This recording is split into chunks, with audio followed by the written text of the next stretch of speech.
A Roman poet, Horace, over 2,000 years ago said, "Rule your mind or it will rule you." And this concisely captures why mastering the mind is the single most important thing you can do if you want to get rich and live a life of exceptionalism. Now, let me be very clear. If you're looking for some surface level, quick dopamine hit, my friend, you've seriously found the wrong video. That's completely fine, but I'll give you an opportunity now just to click off. Now, for the rest of you who are serious about escaping a life of mediocrity, I'm more excited than usual, if you can't tell, because I want to introduce you to the Motherlode. This lesson is a full free course on how to master the mind and get absurdly rich. This is 7+ years of hard-fought wisdom condensed into one lesson. The information here is directly responsible for me pulling in well over 7 figures in this year in profit alone. And by the way, this isn't self-help, woo-woo, repackaged stuff. This is a comprehensive lesson grounded in psychology and neuroscience on how you control the mind and therefore reality. I mean, some of the stuff in here is going to blow your mind away. You know, people have asked to pay me tens of thousands of dollars to teach them the concepts and the tools that we're going to go through. I'm giving it all away for free. All I ask in return is your focus and a willingness to learn. And so in this lesson, you're going to learn what most never do, quite frankly. How to conquer the mind and therefore deliberately control the thoughts that you think, the emotions that you feel, the actions that you take, and therefore the reality that you get, making your financial goals quite literally inevitable. You know, if you're going to watch one video that sets you up for a generational run for 2026 and beyond, this is the one. So do your future self a favor and let's dive in. And so we're always going to start on first principles because we're going to be discussing a lot of topics here, a lot of different concepts, and they need to be built on a solid foundation. And so the first principle which we need to understand here is, what is the true determinant of success?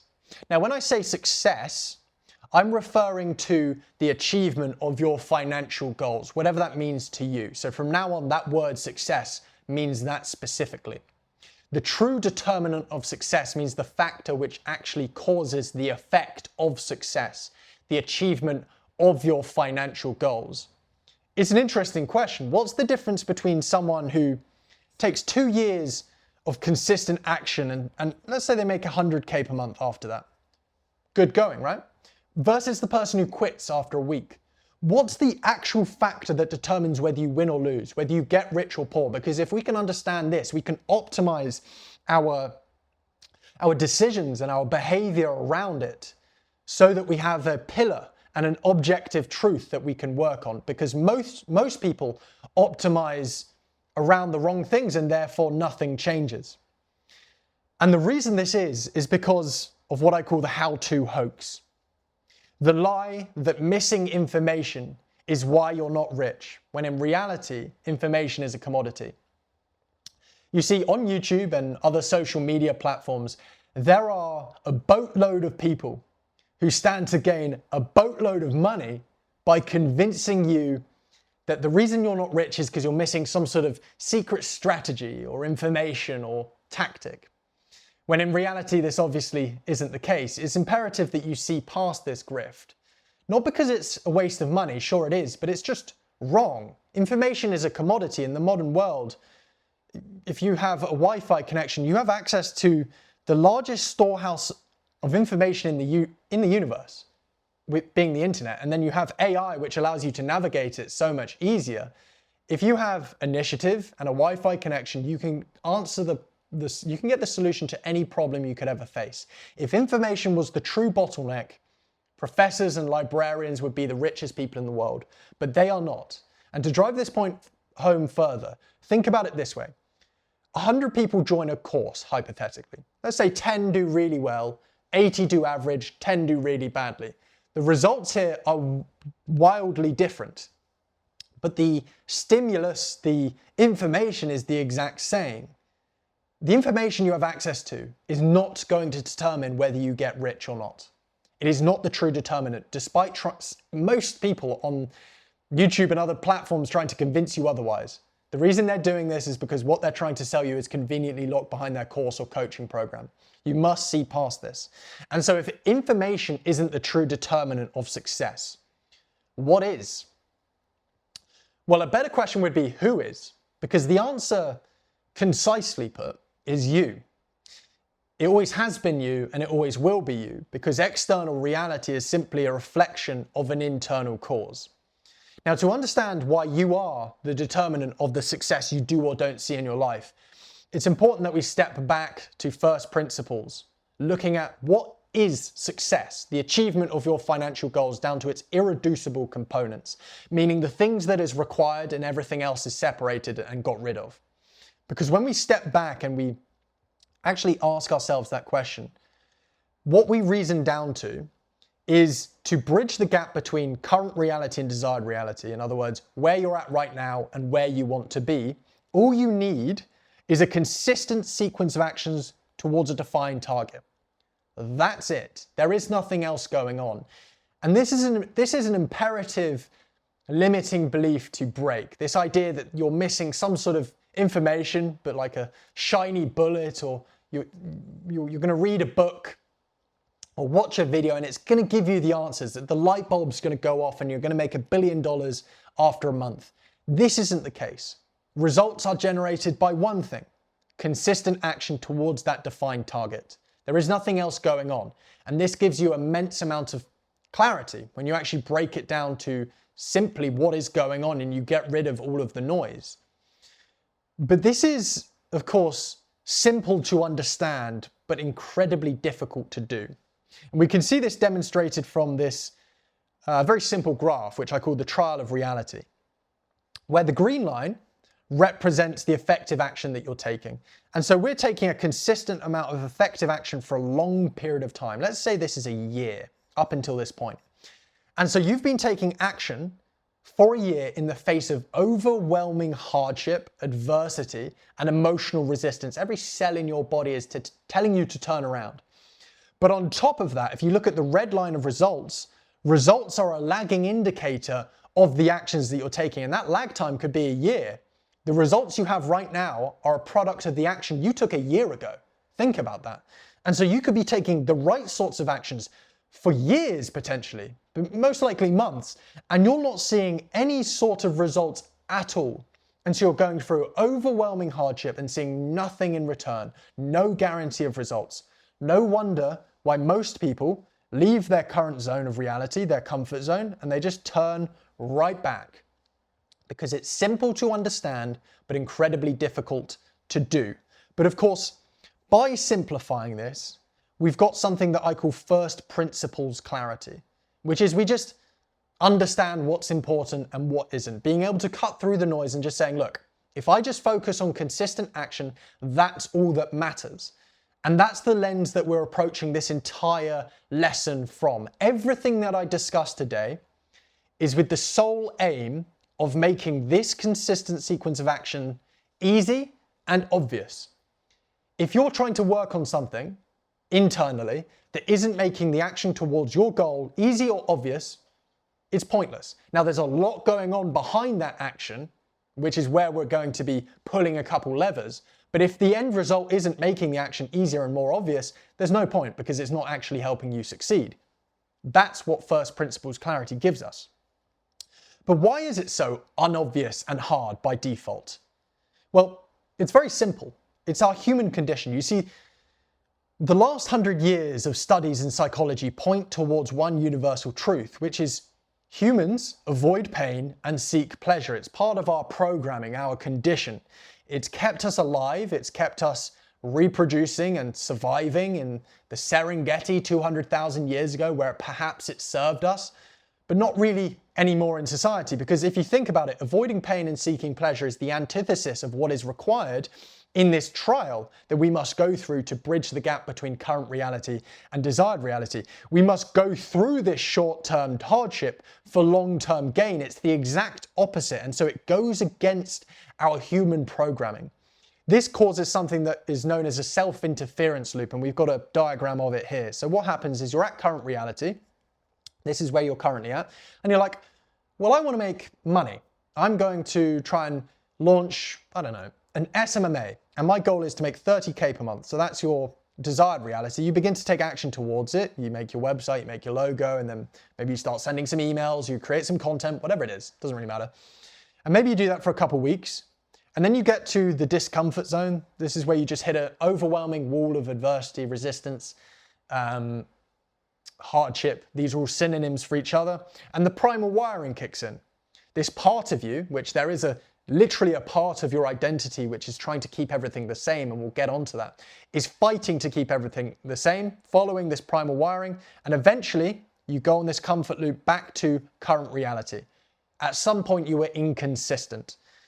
To achieve desired reality, you need to push through this primal wiring, accept that short-term hardship for long-term gain. Incredibly easy, simple to understand, incredibly difficult to do. Now, it's important to understand most people fail. Most people don't get the things they want in life. They fail to bridge this gap between current reality and desired reality. And if the irreducible component of that is consistent action, the reason they failed is they were inconsistent. There is no other way. You have to quit somewhere along the way, because the two options are, if you don't quit, you're either making your way towards it, in which case you're making progress, or you've made it. The only other option is you've quit and you stopped. You see, a lot of people make up these funny justifications and excuses that sound convincing in their mind, but what they did is they quit. They were inconsistent. Perhaps you had some sort of convenient excuse, but you quit and you were inconsistent, and that's something you need to admit to yourself. Humility is the first step to change. And so that's why the vast majority of people fail. They're inconsistent because of this primal wiring, because of this part of you that is fighting to keep everything the same. This process is known as the failure mechanism. Now, there's a lot more on this later in terms of how we mitigate this and how we overcome this emotional resistance so that we can bridge that gap and achieve your financial goals. Now, a lot of people give pretty shitty advice in terms of how we overcome this failure mechanism. So you've got one camp here on the left who say, well, you just got to take action. You just got to work hard, and you just, to get rich, you must work hard. And they're, of course, correct. Action is the only way we can interact with the world around us. The results you've got right now is the product of all the action you've ever taken and all the decisions you've ever taken. But this is very one-dimensional, because what you're doing here is you're prescribing the symptom as the cure. You see, the symptom is someone is struggling to take action. They cannot push through this discomfort zone. Unconsciously or consciously, whether they realize it or not, they're stuck in this self-interference loop, whether it's self-doubt or they're self-sabotaging or they're struggling with consistency. The symptom is they're struggling to take action. The cure cannot be just take action. Do you not think you would have tried that already? So it's generic, it's one-dimensional, it's true, but it's one-dimensional. And then you have another camp of thought which is saying, this is number two, I guess you could call them spiritual folk. You've got to think your way into being rich, you've got to feel it, or you've got to believe. And they are also right.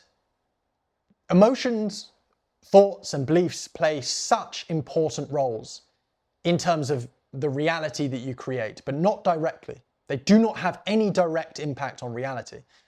It's action, which is the node that is both a cause and an effect. What I mean by that is action causes an effect on reality. So action is the only way you can interact with reality.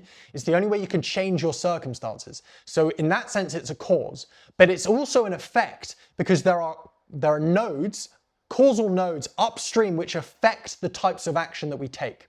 Action doesn't happen in isolation. And so this idea that thoughts and emotions and beliefs directly impact reality, not true. There is no observable way of finding, it just hasn't been proven. This is why I avoid words like manifestation. It means a million different things to a million different people, and it's a word that's been kind of trampled on and destroyed, and I don't like it. I don't like words you don't have control over. And so these people thoughts, emotions, beliefs, but they neglect action. Where's the action? It doesn't matter what you're doing with these. If you're not taking action, nothing matters. Nothing changes. Like most things, the truth is nuanced and in the middle. Action is important, and so is your state and your identity and your thoughts and emotions and your beliefs. These all combine and work together. Taking action is the only way we make an impact on the world. But action doesn't happen in isolation, and so it's important that we understand what's going on upstream so that we can have that impact in our life. That brings us on to omnomorphic reality, which essentially shows this at play. This outlines the mechanism an individual affects change on external reality. This is everything. Think about it. I'm not going to get into existentialist philosophy, but the meaning to life in a lot of ways is just doing the things that you want to do, achieving the things that you want, achieving goals. This is how it works. This is how an individual, a mind, a brain, a body, actually creates change in the world, modeled out accurately, based in psychology and neuroscience, not sort of doesn't rely on any spiritual stuff, but it does fit into that frame, that belief of the world or that worldview as well. This is something that I was looking for the longest time in terms of the mechanism that the internal world creates external world, the mechanism by which this actually happens. And to me, this seems like a very underexplored topic. Why people aren't curious about how their reality actually materializes, how they actually create change, modeled out according to science. Now, this model is something that I've created over 30 iterations. It's close to perfect, I think, but I'm sure there's a few improvements we can still make. But this will blow your mind in terms of modeling out how reality actually works. These are the rules of reality. Now, if we understand the rules of reality, we can begin to win that game of reality, to continue that metaphor. Now, there are 6 notable connections that I will outline and explain within omnomorphic reality. And I'm going to go through this slowly because there is a lot going on. Perhaps you're kind of breezing past it now and some things are making sense, some things are not. Firstly, what do I mean by omnomorphic? Well, omnimorphism is the philosophy of inevitable change. Omni, meaning total, morph, meaning transformation or change. And so ultimately what we're looking at here is the solution to this is omnomorphic change, changing multiple things at once altogether to align with the reality that you want. That's the solution. But to prove that solution, like any sort of math equation, you need to show the mechanism. And this is what we're proving. And so there's 6 essentially connections or mechanisms that we're going to show. The first one is the overarching spine, which is self-concept and external reality that have, as you can see, there is an arrow pointing in 2 different directions. They have what is known as a bi-directional relationship. It's called reciprocal causation. Self-concept expresses itself through thought, emotion, and action to create external reality, which then feeds back as evidence to reinforce that same self-concept in a reciprocal loop. So self-concept simply refers to the beliefs that you hold about yourself. Self-concept can be replaced with identity or self-image. They all mean the same thing. And what we're referring to when we're talking about self-concept, it's simply the collection of beliefs that you hold about yourself and your place in the world around you. Now, beliefs is synonymous or can be replaced with opinions, biases, perceptions, interpretations, predictions. These all mean the same thing. And so you have these collection of beliefs about yourself, which forms your identity or who you believe you are. And the self-concept is the king of all. It sits above everything else. It's your self-concept that defines your outcomes. And it does this through defining your state of being. Now, your state of being refers to the prevailing felt tone of your thoughts and emotions over a given time period, kind of like a mood or a temperament. It's just your thoughts and emotions together. And that determines the actions that you take. The actions you take, as we've established, is how we interact with external reality. Now, external reality is evidence for the type of person you are. And so this, as you can see, an arrow comes back up from external reality back to the self-concept. So the self-concept defines external reality through the action that you take. That external reality, which has been created by said self-concept, is now being reinforced to confirm that self-concept. So it's in this reinforcing loop, this bi-directional relationship where they're interacting with each other. It's dynamic. That's the overarching spine of what's going on here. Self-concept, who you believe you are, your identity, enforcing itself on reality, and the mechanism in which that actually works. As I said, this is showing how internal world equals external world. And so what happens is self-concept and external reality begin to converge. Because they're reinforcing each other, eventually they just sort of become one. Who you believe you are, how you view the world, what you believe the world to be, is what it will be. There's a quote from, I think it's Anas Nin, a French writer, who said, "You don't see the world as it is, you see the world as you are. It's through your specific lens of belief." So beliefs and your outcomes they are inextricably linked. So look around, your room, your house, your car, your bank account. What you're looking at is your beliefs, who you believe you are, and your capabilities, your abilities, and what you deserve. That's the first notable connection that we must make. And so that's one checked off. The second connection is between self-concept and state of being. So we've already defined what these are, but what is this arrow representing? Self-concept, who you believe you are, state of being, that felt tone of your thoughts and feelings together, kind of like a mood. How does your self-concept determine, how do these things called beliefs determine how you think and feel? Because your state of being is just thoughts and emotions together. So let's go through both. How does your self-concept, or who you believe you are, determine emotion? Well, if you really think about it, emotion is your beliefs in practice. You see, your emotion arises through the filter of your beliefs. It's your belief in action. Emotion is the body's reaction to the world. It's assigning meaning to whatever you think about a certain thing. That's how you feel. Let's give an example. Let's say we put a grizzly bear into a room and it's me and you. We both have beliefs, I would assume, that grizzly bears are dangerous and they're something worth being scared of. And so that belief determines the emotional response. Our emotions arise through the filter of our beliefs, which is going to be fear, and there'll be a bodily response of adrenaline and all these sorts of things going on. But the point is, belief acts as something known as a heuristic. And a heuristic is a short mental shortcut that your brain makes to make quick decisions. And so you have these overarching beliefs, which are shortcuts your brain makes for energy efficiency, so that it doesn't have to constantly figure out what it thinks about a certain thing. You might imagine if there was a bear in front of you and you had to go, is that dangerous? I cannot remember. So beliefs solidify memory into meaning that you assign the world. Quick shortcuts your brain can make. Emotion is essentially crafted through that shortcut, so that what you feel is representing what you believe about the world. Whether you feel enjoyment or sadness or pain or anger is determined by what you believe to be true about that certain situation. I hope that connection is very clear, because this is a very important one. Self-concept also defines the thoughts that you think.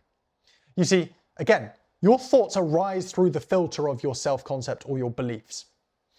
What must also be understood here is a lot of thoughts you can have are novel and they're not particularly relevant. They don't really impact much. Your thinking is this weird process. It's like a broken record. There can be ones that are just completely novel and irrelevant. You can't essentially tie a link to belief. But the thoughts that are impactful are the ones that are repeated and emotionally intense. These thoughts arise through the lens of who you believe you are, because your beliefs determine what you notice, what you pay attention to, what you deem as significant are beliefs in themselves. And what you deem as significant is going to dictate what you're thinking about in a moment. You know, thoughts are essentially a representation of what you deem significant. That sort of self-narrative in your mind, what you're paying attention to, what you're essentially adding commentary to, is a representation, is an illustration of what you believe to be important enough to think about in the first place. Thoughts arise through the filter of your beliefs. Emotions rise through the filter of your beliefs to create your state of being. And so state of being is simply a snapshot of who you believe you are. It's your beliefs almost materialized in a given moment. You right now are a materialized state of being, which is something we know is a thing, emotions we can feel, thoughts we can observe. It's your self-concept actually crystallized or materialized into the physical world through how you think and how you feel. That's the second connection, self-concept and state of being. Now, the third connection is state of being into action. Action is largely determined by state of being, as how you think and feel governs the behavior that feels natural, safe, or avoidable. So action doesn't happen in isolation. That's the nuance that we've done here. So as you can see, action is the only way we can interact with external reality, and we'll get onto that. But action doesn't happen in isolation either. It's nuanced. It's both a cause and an effect. And so it's emotions, thoughts, which combine to state of being, which predominantly control the action that you take. Understand the vast majority of the action you take is either habitual, meaning it's automatic but repeated on a daily or weekly basis, or reactive, which is simply just automatic but one-off. Reactive would be like if someone threw a tennis ball at my face, I would duck it. That's a reaction. Ultimately, that's maybe not so clear in terms of who you believe you are, but your reactions are actually going to be very clear in terms of the defined output in terms of who you are as a person. This defines the vast majority of the action that you do or don't take is the automatic action. A small percentage of your action is deliberate. Now, these percentages aren't specifically accurate, the 60, the 20, the 20, that is not. Consciousness, a lot of people misunderstand this. People say the subconscious mind. If someone says this, usually run for the hills, because the subconscious mind isn't a place in the mind. You cannot point at the subconscious mind. Consciousness is like this curtain that you can open or close. It simply refers to subjective awareness, what you are aware of. And so at some points, we can be 100% deliberate of action. So what you can do right now is bring or open up that curtain of awareness and become conscious of everything that you're doing in this very moment. That's 100%. But at a default, your deliberate action is very small. Like most of your day, you're just running on autopilot, these habitual and reactive actions. Action is simply any output you're putting in the external environment. And these habitual and reactive actions are forged through your emotional and thought patterns. You see, emotions and thoughts are inextricably linked. Emotions fuel thought and thought fuels emotion. These patterns in terms of how you think and feel determine the action patterns that you create, otherwise known as habits. The habits you create are forged through the thoughts and emotions that you have, but also who you believe you are. It's very rare that you're going to act out of alignment with the beliefs that you hold about yourself, or at least not for a long period of time. So beliefs actually have a direct impact on action. But the point is, self-concept is defining action through state of being. Very rarely are you going to act out of alignment of how you think and how you feel.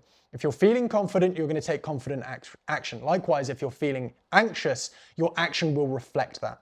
That's the third connection that I'm sure we've securely made. The fourth connection is, as I alluded to earlier, action and external reality. This is very simple.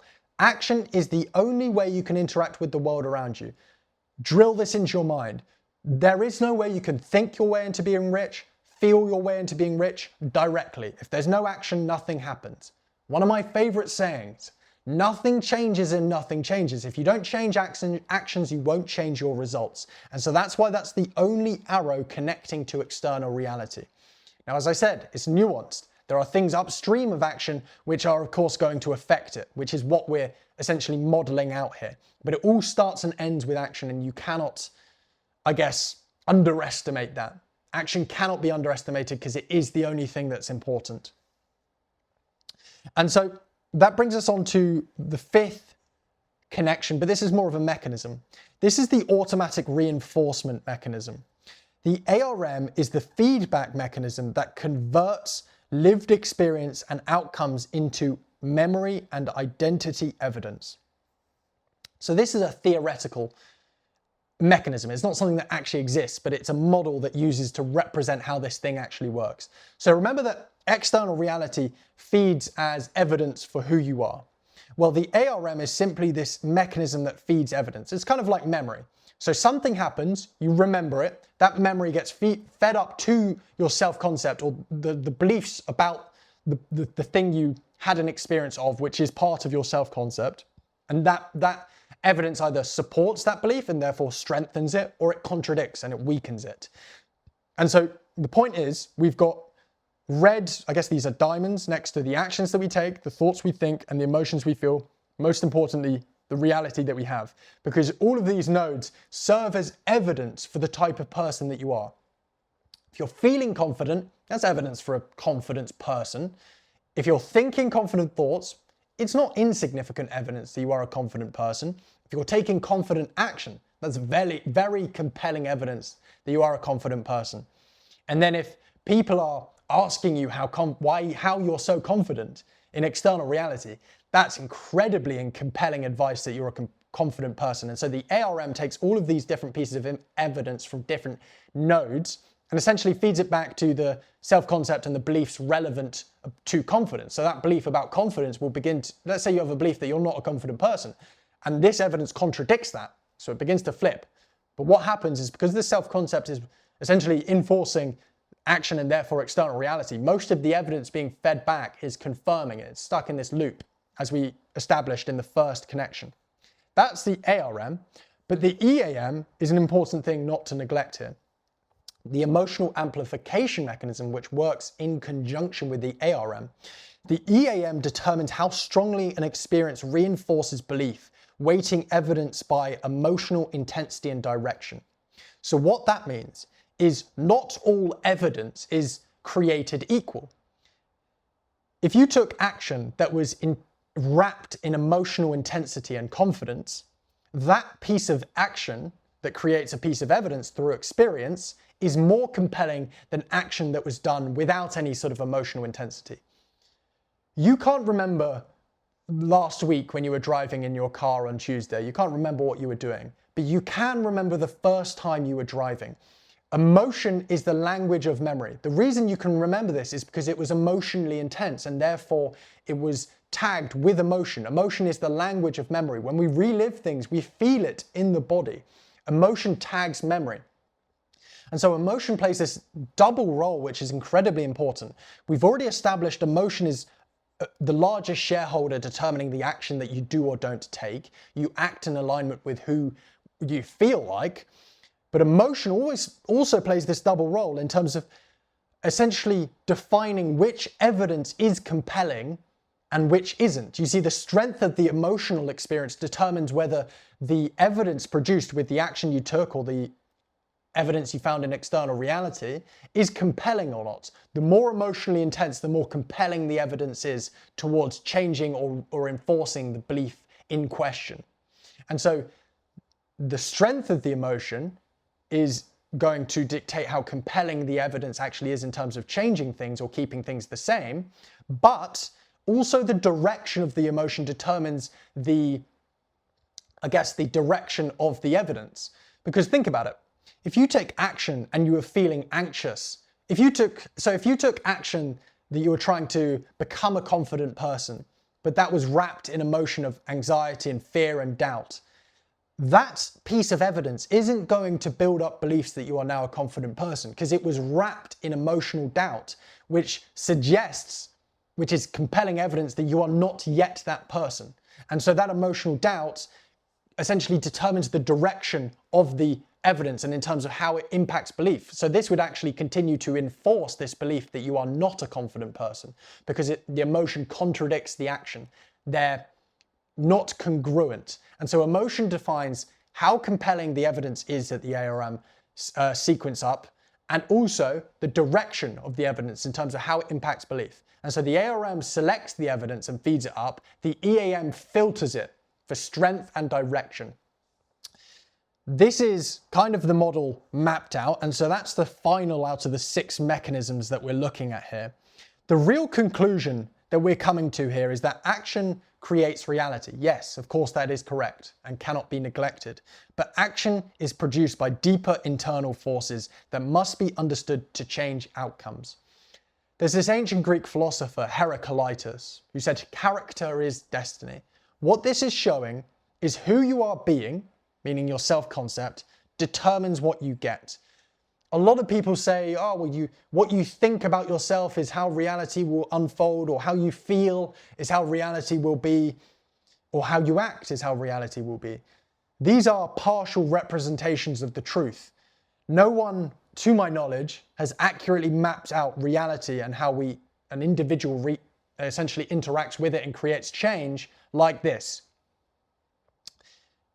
Thoughts do create your reality, but it's a part of a deeper puzzle and a deeper causal network. This is the entire causal network connected, and this is how it works. Now, what we're going to do later on in this video is how we actually change using this information. As I alluded to, omnomorphic change, changing your beliefs and your emotions and your thoughts and your actions all at once. Rather than this one-dimensional just do more, we're omnomorphically changing and aligning with our desired reality. But this wouldn't be possible if you don't understand how this works. Understanding is the prerequisite of control. And what you've gained here is something known as reality literacy. You now understand how reality actually works, the rules. This is such a competitive advantage. I could leave you here and you would be able to make a lot of change in your life just by understanding how these different nodes actually interact with each other and defining these mechanisms.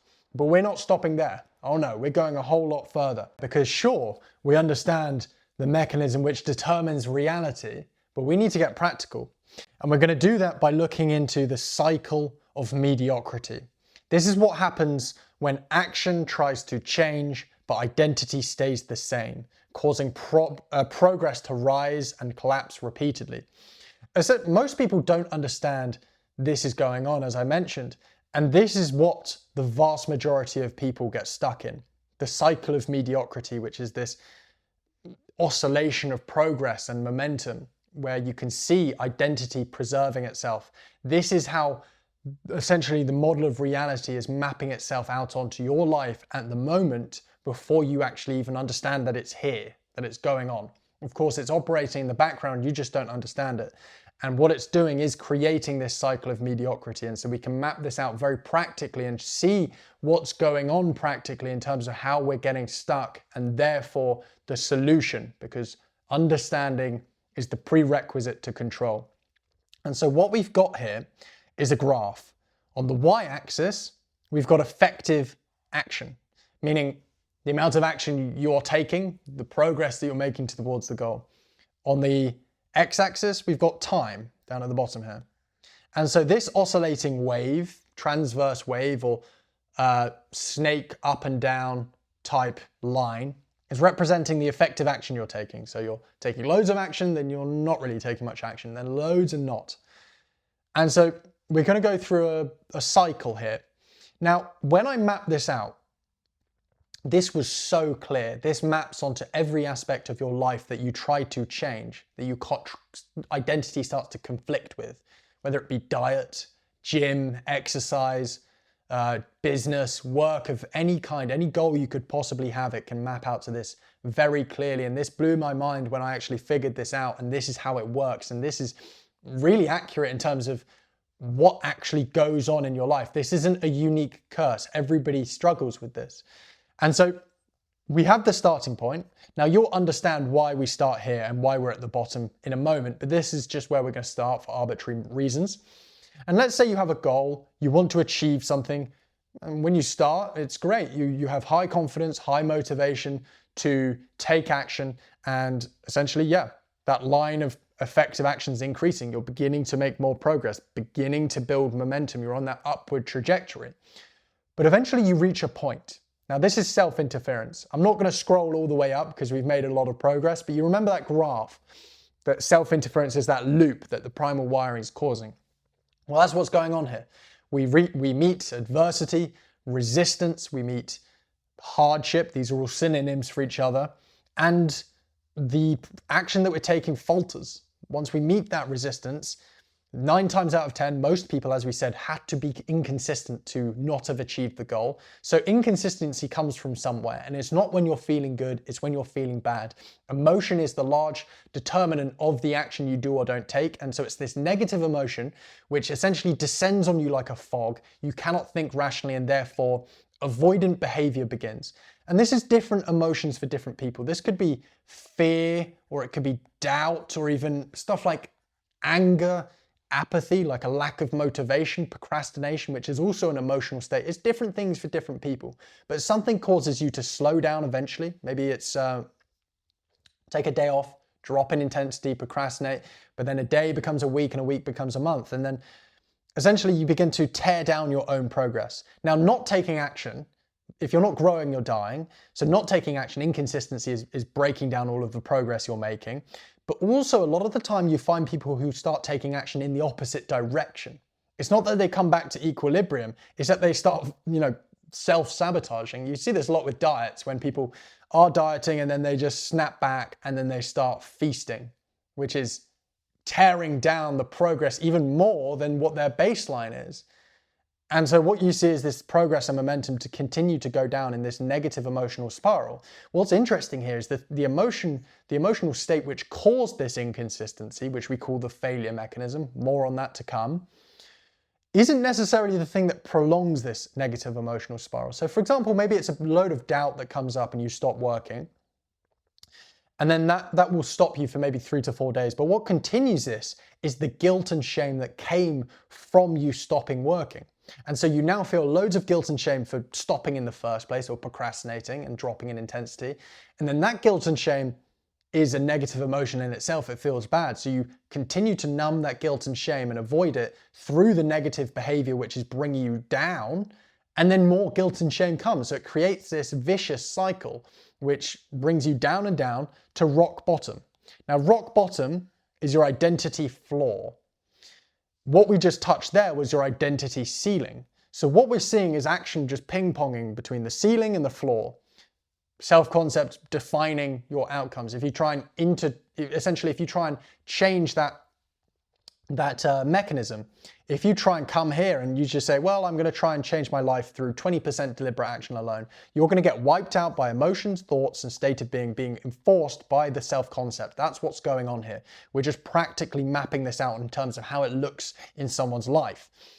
But you have tolerances, you have minimum standards. Even the identity you're at right now, you're not just going to continue until death. You have rock bottom, where the pain of staying the same, your life sucks so much, is more than the pain of change. And basically this cycle repeats. You notice we've ended up where we started. At rock bottom, you get the goal again, you get excited, you get motivated, and then you reach the same peak, and the same thing continues. Up and down. What goes up comes down. What goes down comes up. And it's just this cycle.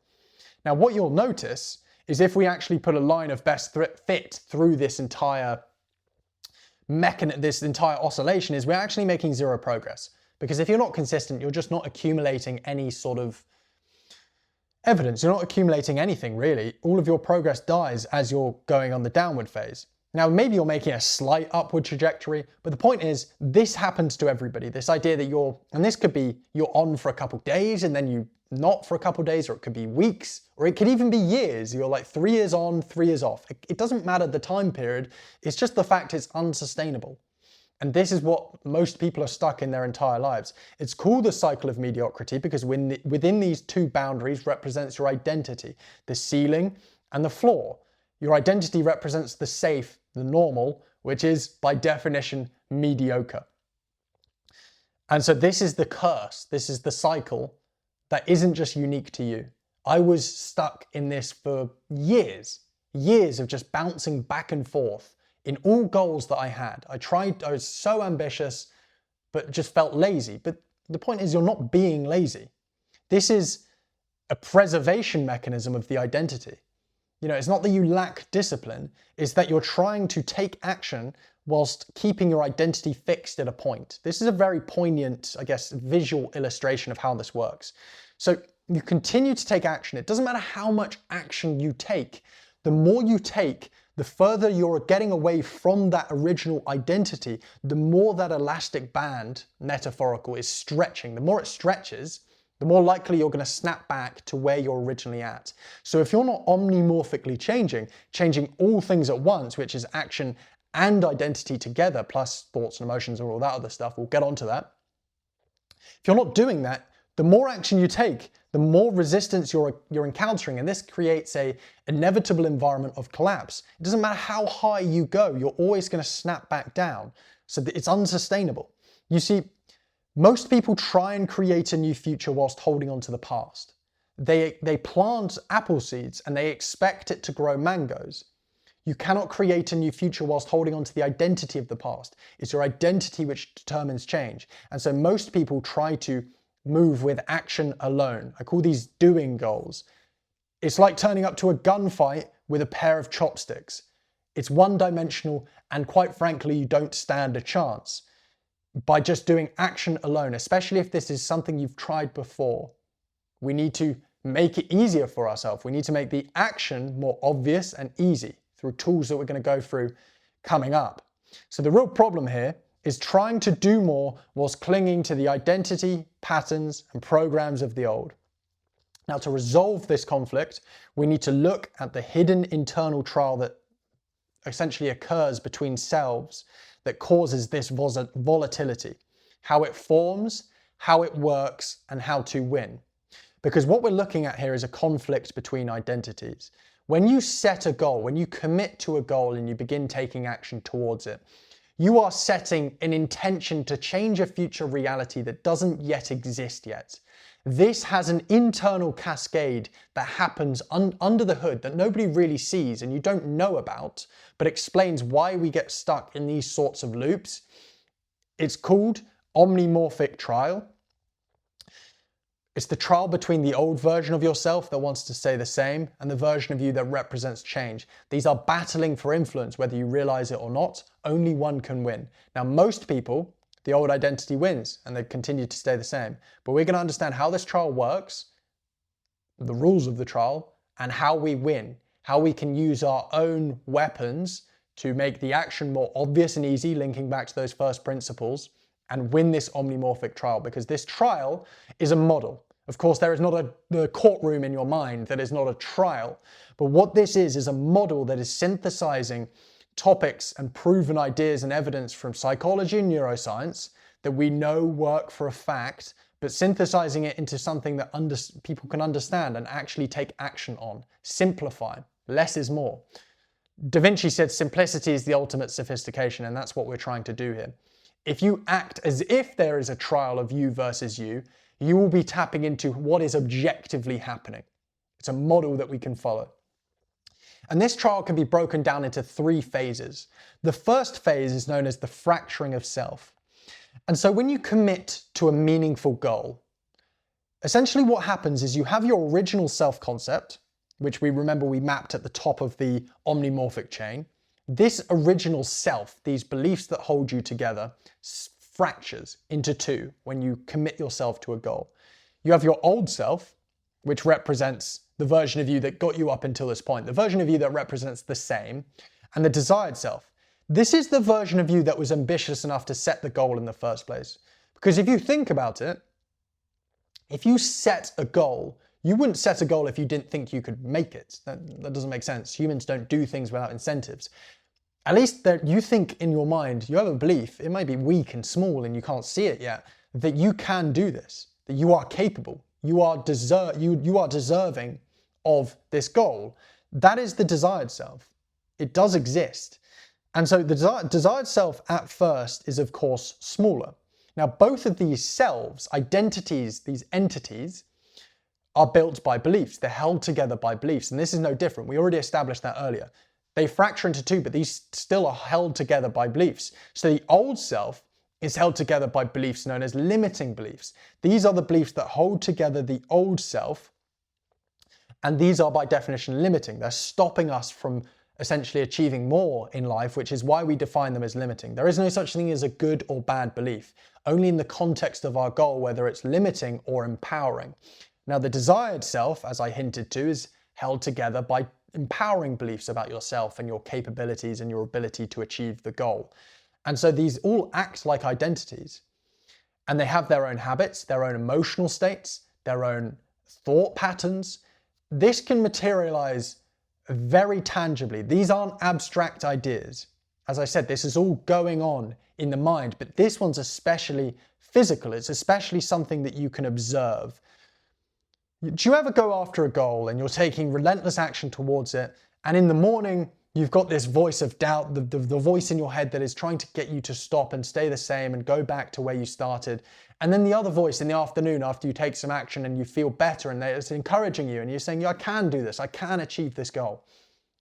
It's almost like there's two voices in your head, an angel on one shoulder, a devil on the other. One is representing the old self, one is representing that desired self, the person you need to become to achieve the goal.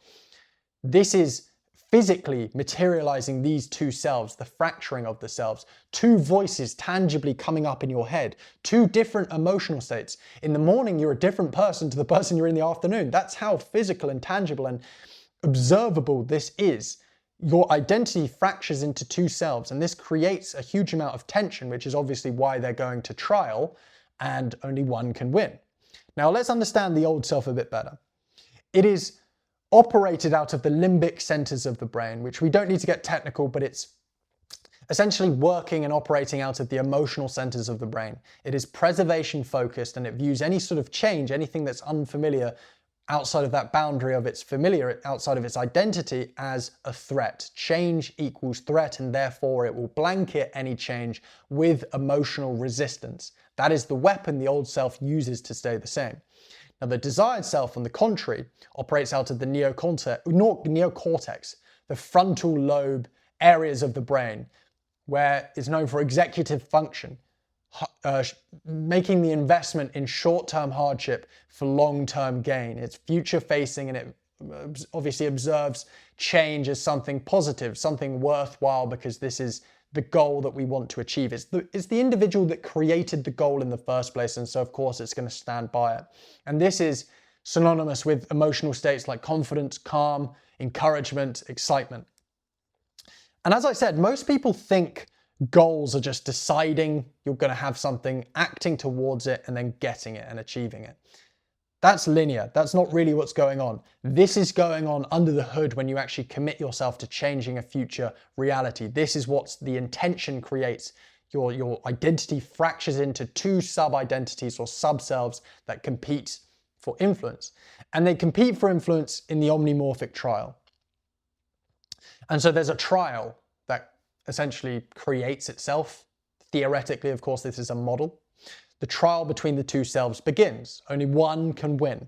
Now, there's different things going on here, and I'm going to walk you through everything that's going on so you can understand this visual representation. So we've got you in the middle. This is you in the sense of who you are in a given period, who you're actually being. Because as I said, you can tangibly be two different people in the course of separate, within hours of each other.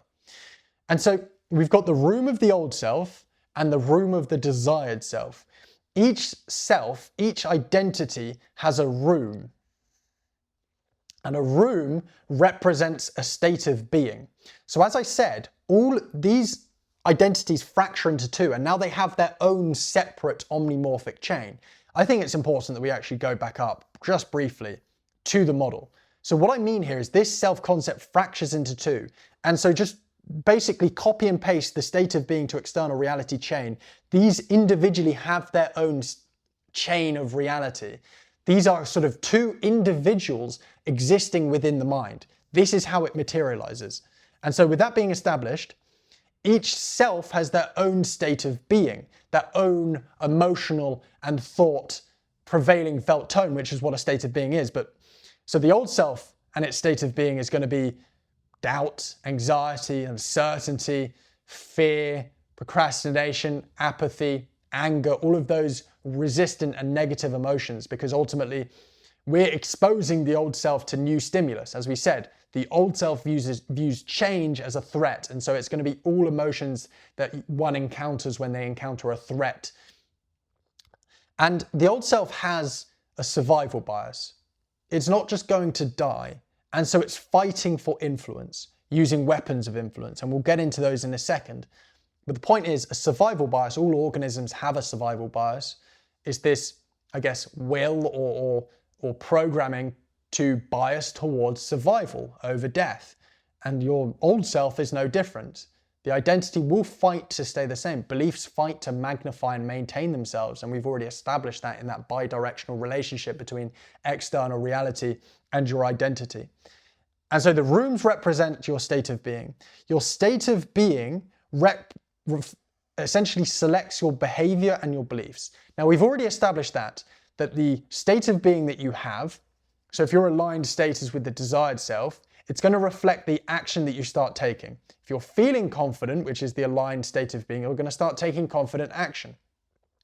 So that's fine. It selects for behavior, but it also selects for beliefs.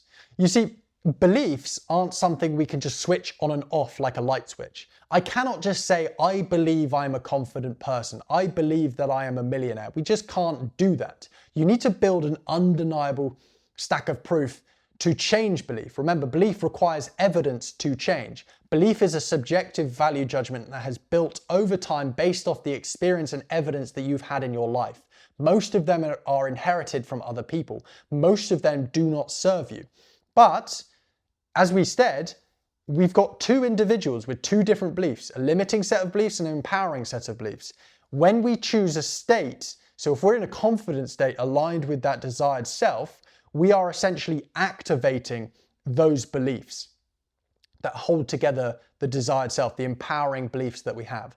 Because what you'll notice is that basically these two selves hold counteracting beliefs or contradictory beliefs. You see, the old self represents change as a threat. The new self or the desired self represents change as good. The old self doesn't think you can do it and you're not capable. The new self thinks you can. We've got contradictory beliefs on two ends of this duality, this polarity. Now, you may be asking, well, how can an individual hold two beliefs or two essentially conflicting beliefs at once? Well, they can during the trial. This creates something known as cognitive dissonance, which is the uncomfortable feeling that you have, your actions are essentially counteracting or contradicting the beliefs that you have. But there's a tension between these two beliefs. But you cannot operate under two beliefs at one time, two contradictory beliefs at one time. And so the beliefs that we follow, because remember, belief determines the actions that we take ultimately, the beliefs that we hold, is determined by state. And so it's the state of being that acts like a switch that determines which, I guess, list of beliefs that we are abiding by, whether it's we are being the old self and following its beliefs, or whether we are being the desired self and following its set of empowering beliefs. State selects for the behavior that you do, but also the beliefs that you follow, almost like the self that you are becoming. And so when you're in this confident and aligned state with the desired self, you are activating and being the aligned person, the desired individual, the version of you for whom the goal is inevitable.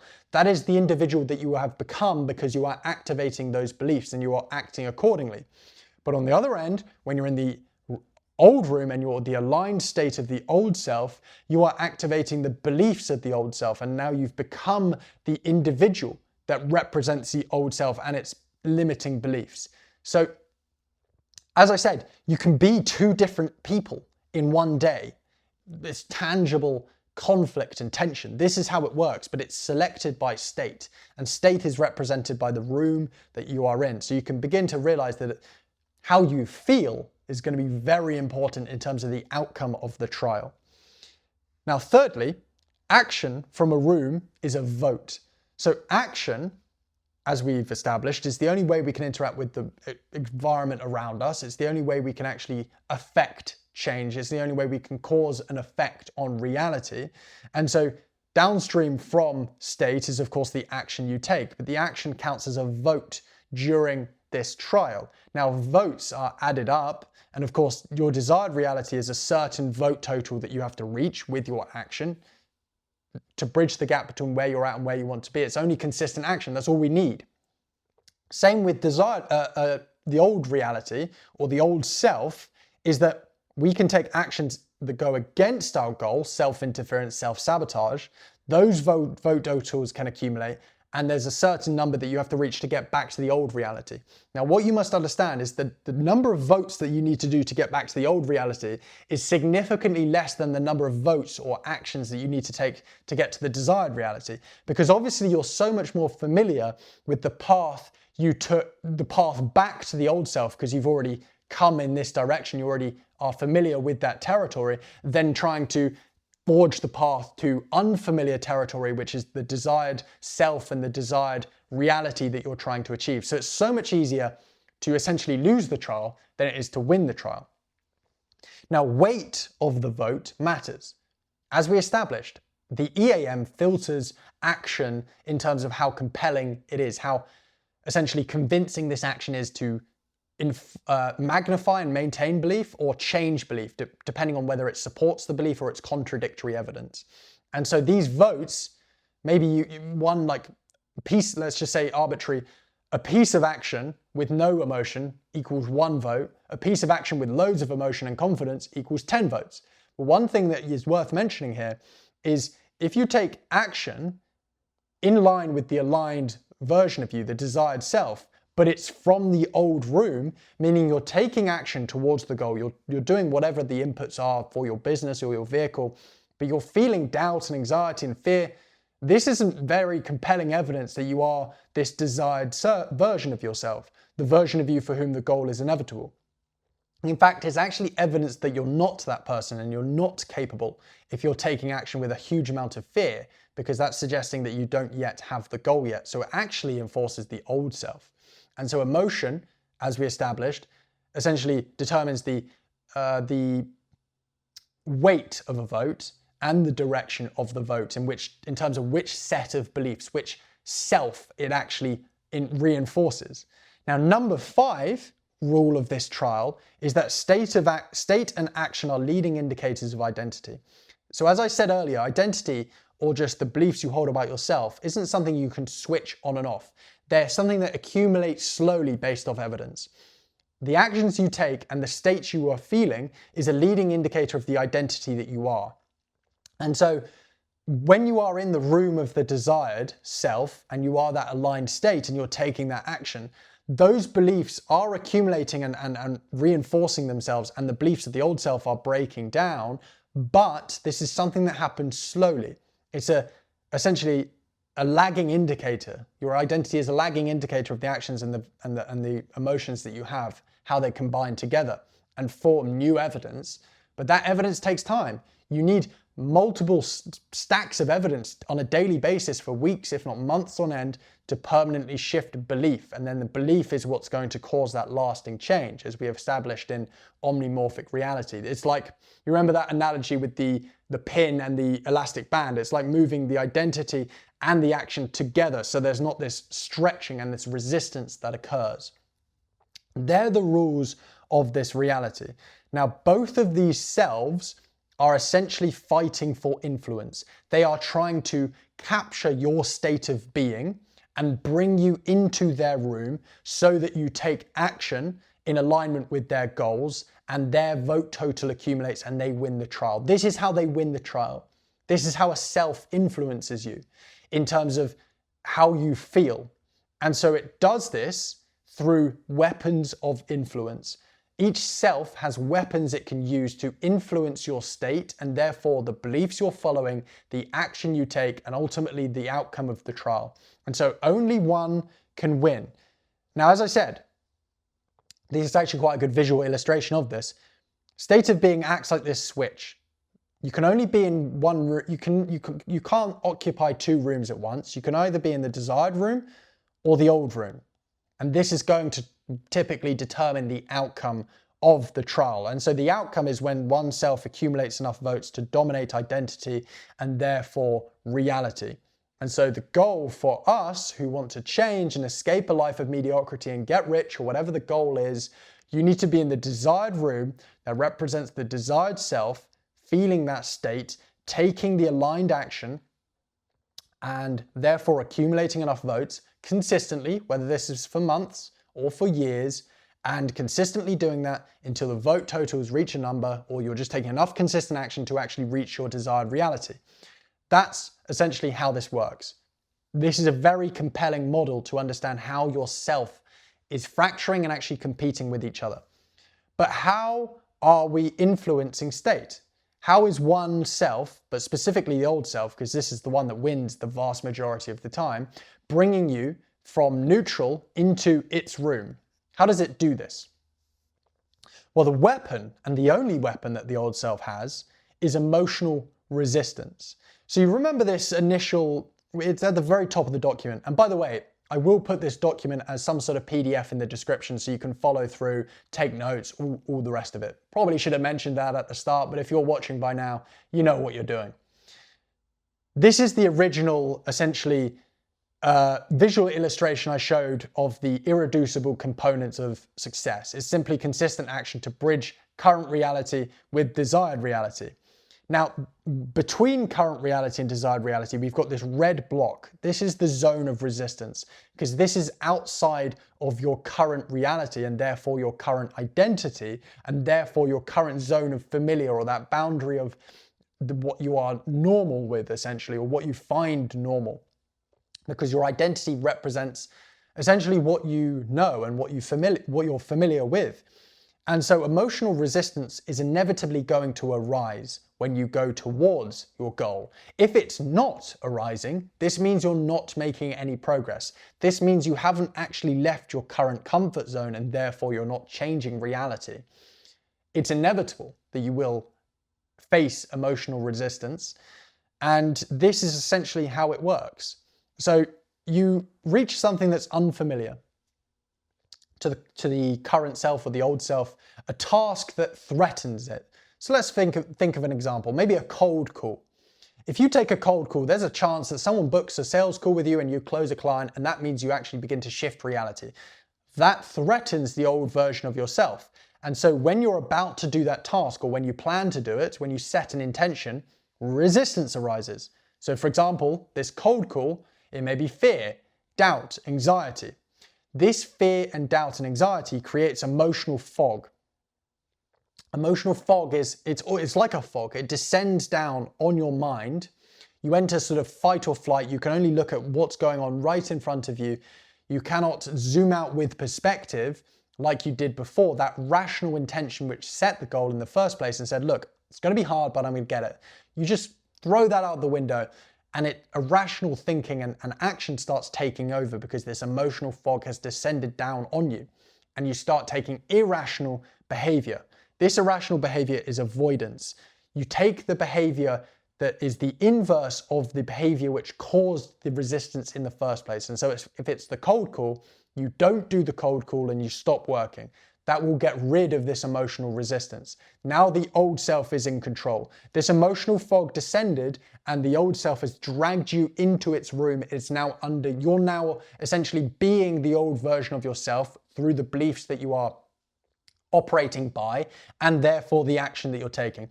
So the action follows, and this is self-interference or self-sabotage. Votes are cast from that old room. You continue to take action because that action and emotion builds into each other, it fuses, votes are cast from the old room, evidence begins to accumulate, trial is lost. This is what happens to the vast majority of people.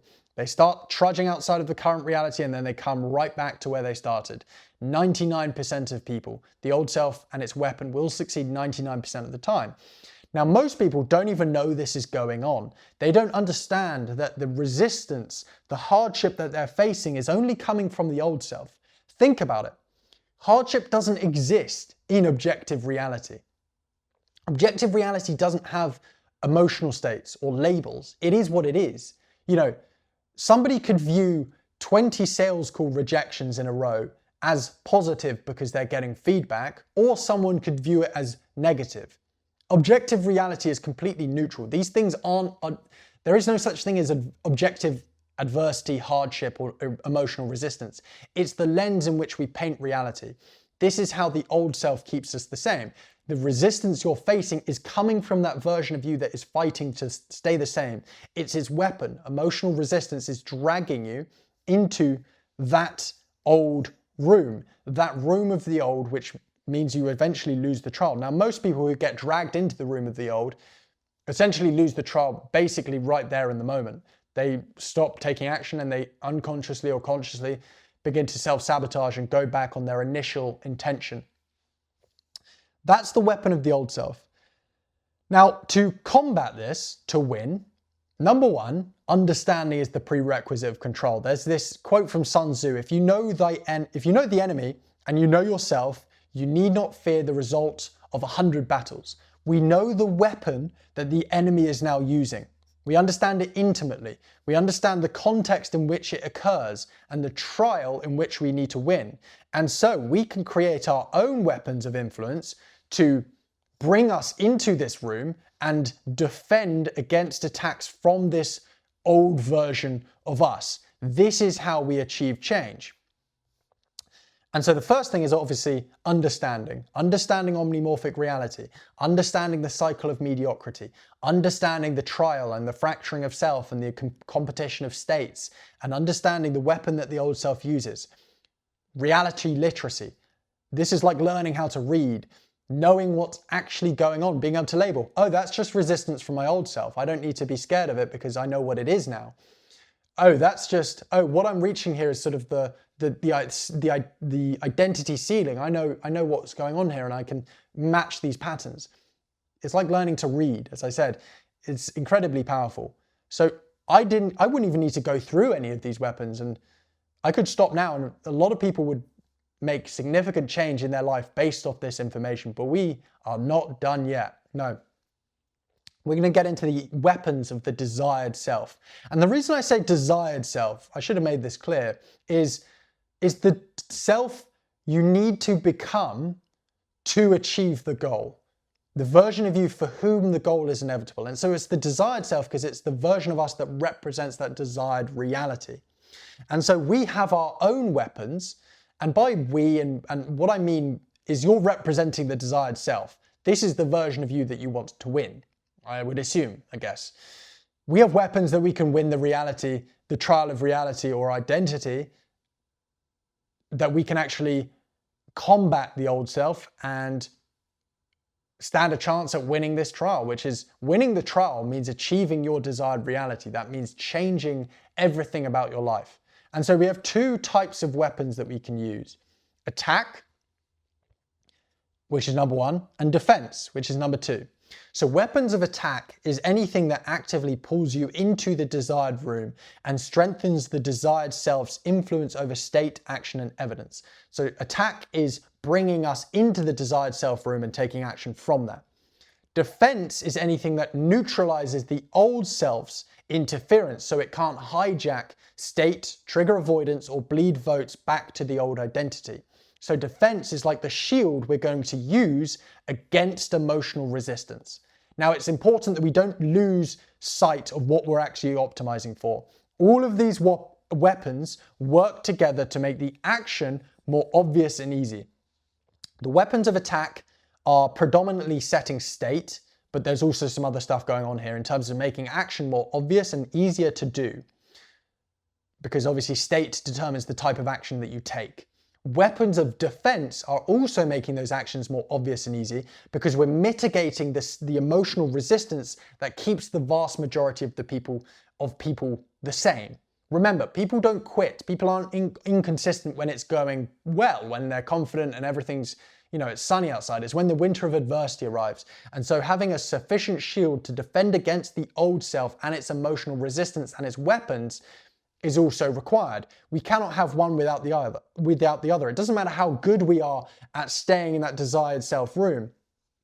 The old self has the power to just drag us straight out. We cannot essentially determine what emotions we feel. We can only determine the reactions that we have to them. And then we can break the illusion of that emotion and ultimately diminish it over time. But ultimately, the old self is a part of you. And so it will have power to just bring up a certain emotional state, and so it will drag you out of that room. And if we don't know how to defend against that, we don't stand a chance. And so these all work together. There are 5 weapons. I call them levers of alignment, 5 levers of alignment, because what we're doing here is we're aligning beliefs, emotions, thoughts, and action all together, 4 in 1, 4D chess, and therefore external reality. You remember the doing goal. It's like turning up to a gunfight with chopsticks. This is like now turning up to a gunfight with a tank or a B-52 bomber. We stand a better chance with these weapons. And so we'll go through each in a lot of depth and give you the practicals that you can take away with and begin to affect change in your reality.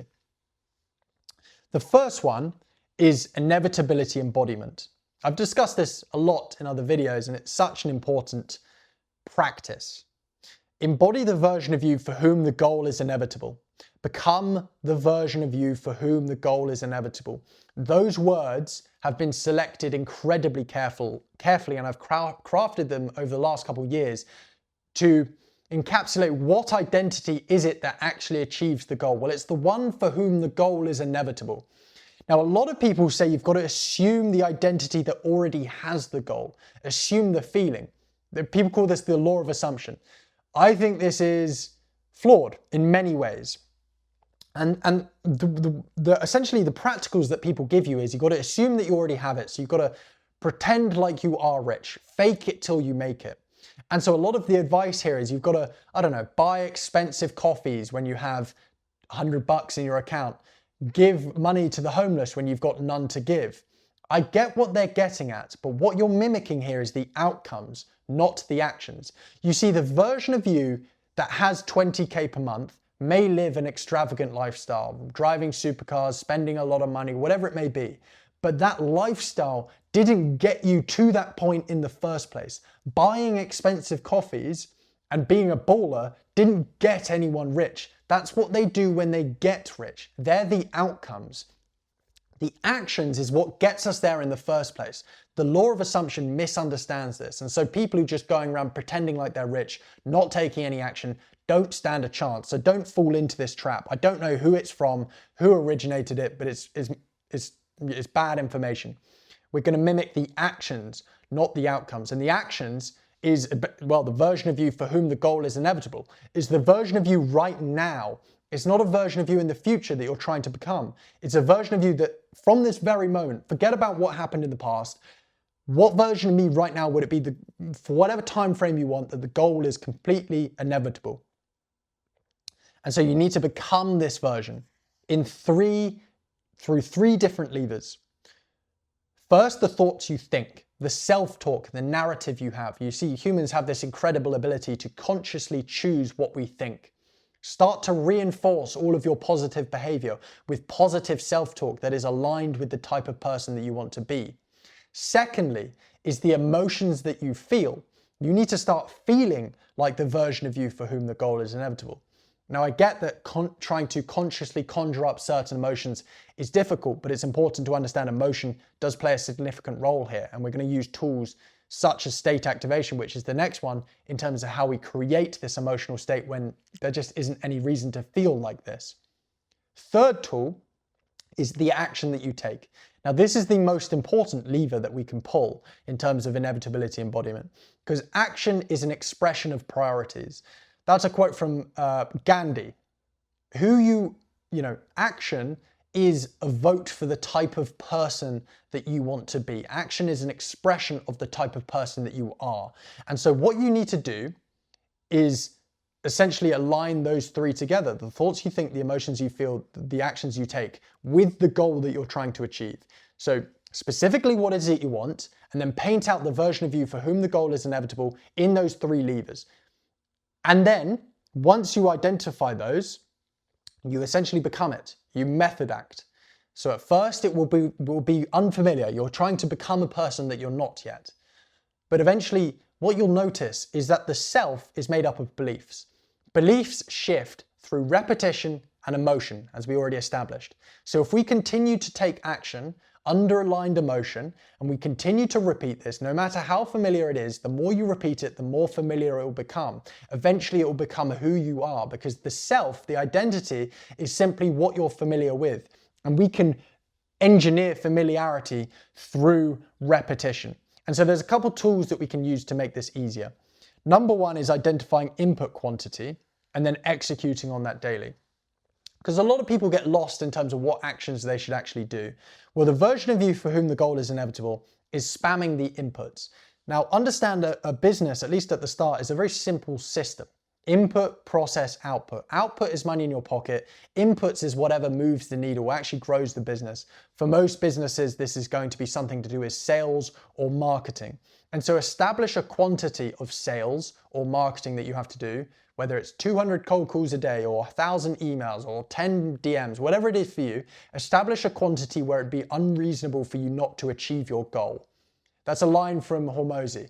So do the quantity that you're currently doing, double it, triple it, whatever is required, so that if you reverse engineer your goal, which you can do this in GPT, it's not complicated, plug in your metrics, your conversion rates, all of that, and reverse engineer how much quantity you would need to do for it to be unreasonable that you don't achieve the end outcome of your goal. And then you just execute on that daily. That becomes your goal now. You just execute on the daily inputs. That's all you are responsible for.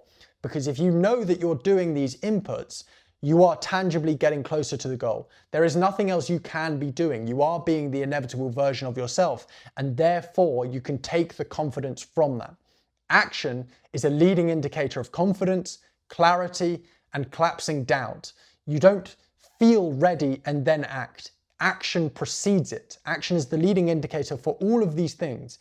And so you want to feel like the person for whom the goal is inevitable. You must become them in the way you act, through your routines, through everything, including the daily inputs that you're executing on. That's inevitability embodiment. Incredibly powerful. Become the version of you for whom the goal is inevitable. Not the version who already has it, the version that takes the action and achieves the goal in the desired time frame that you wanted. The second is state activation, and this builds directly on inevitability embodiment.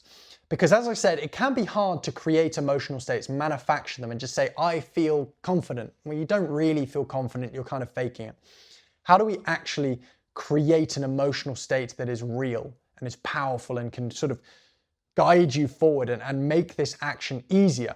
How do we essentially build up that momentum? Well, we can use a practice known as state activation, where we're using these concepts of repetition and emotional intensity to shift belief without actually having experience. So this is repeated action with emotional weight visualized, because the mind cannot differentiate the difference between physical experience in physical reality and psychological experience.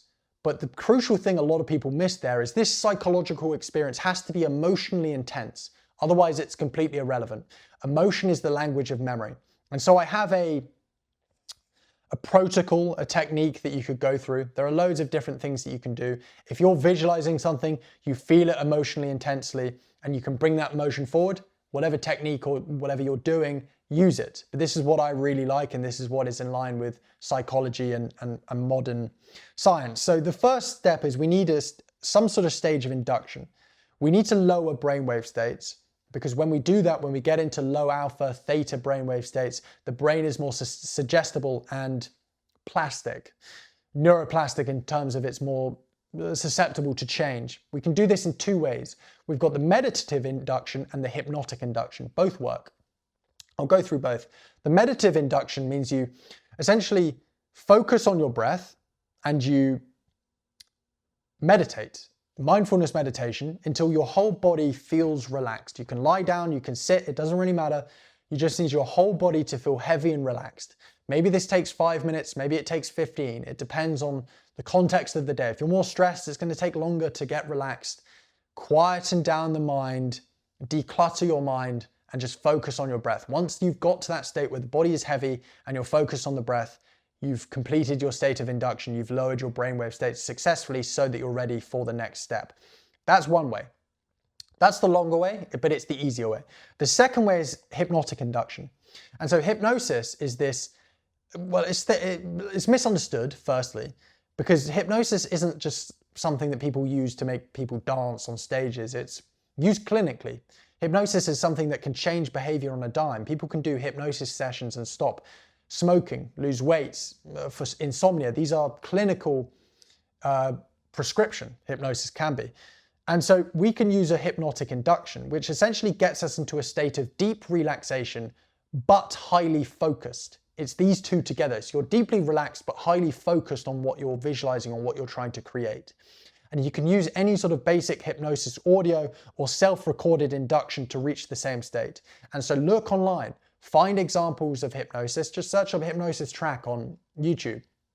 And you'll begin to find patterns in terms of what these induction states look like. They've got deepeners and fractionation and all these different things, audio cues which someone's getting you to do. Maybe it's moving around with the eyes or visualizing a certain thing that's getting you into this deeply relaxed and focused state.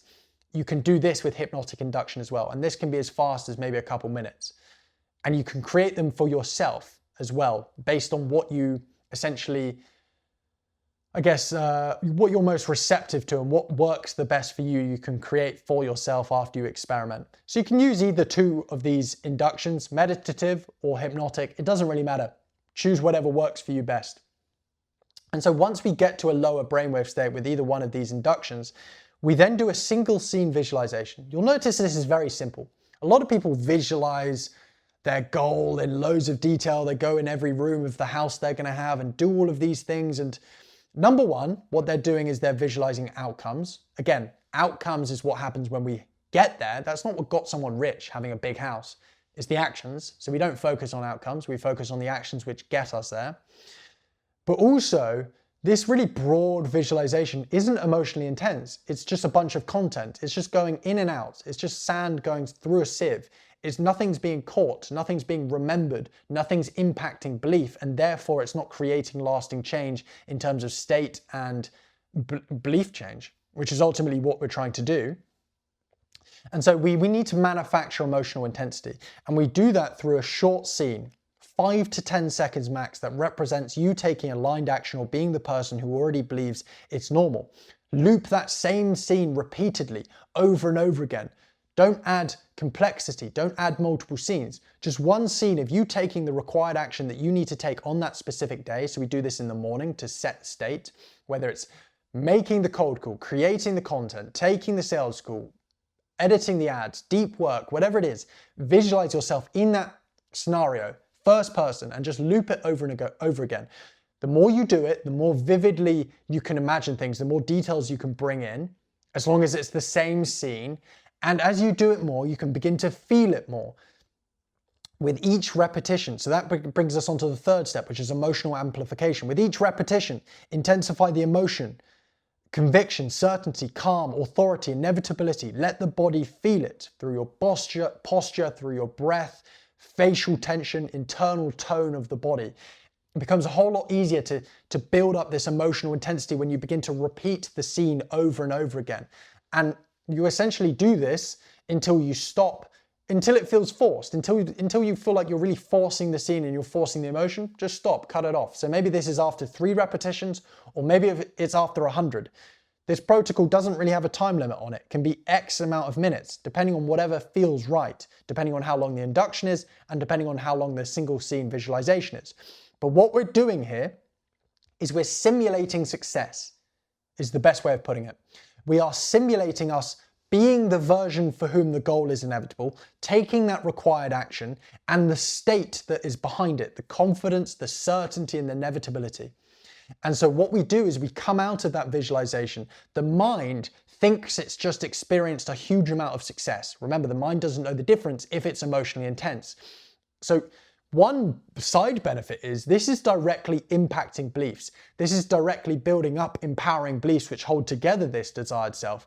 But that's less important because we cannot just change belief with visualization alone. It needs to be supported by action. But that's a side benefit. The main benefit is we hold this state of being that's come out of thin air. We've just visualized it in our own mind. We've created it. But that's the power of this level of emotional amplification and repetition that we can create. And so we've created this state of being, and we can hold on to it and allow it to push us into action for the day. It's almost like, you know, when you get a really small snowball and you push it down a hill and it can build up and up and up into a massive one.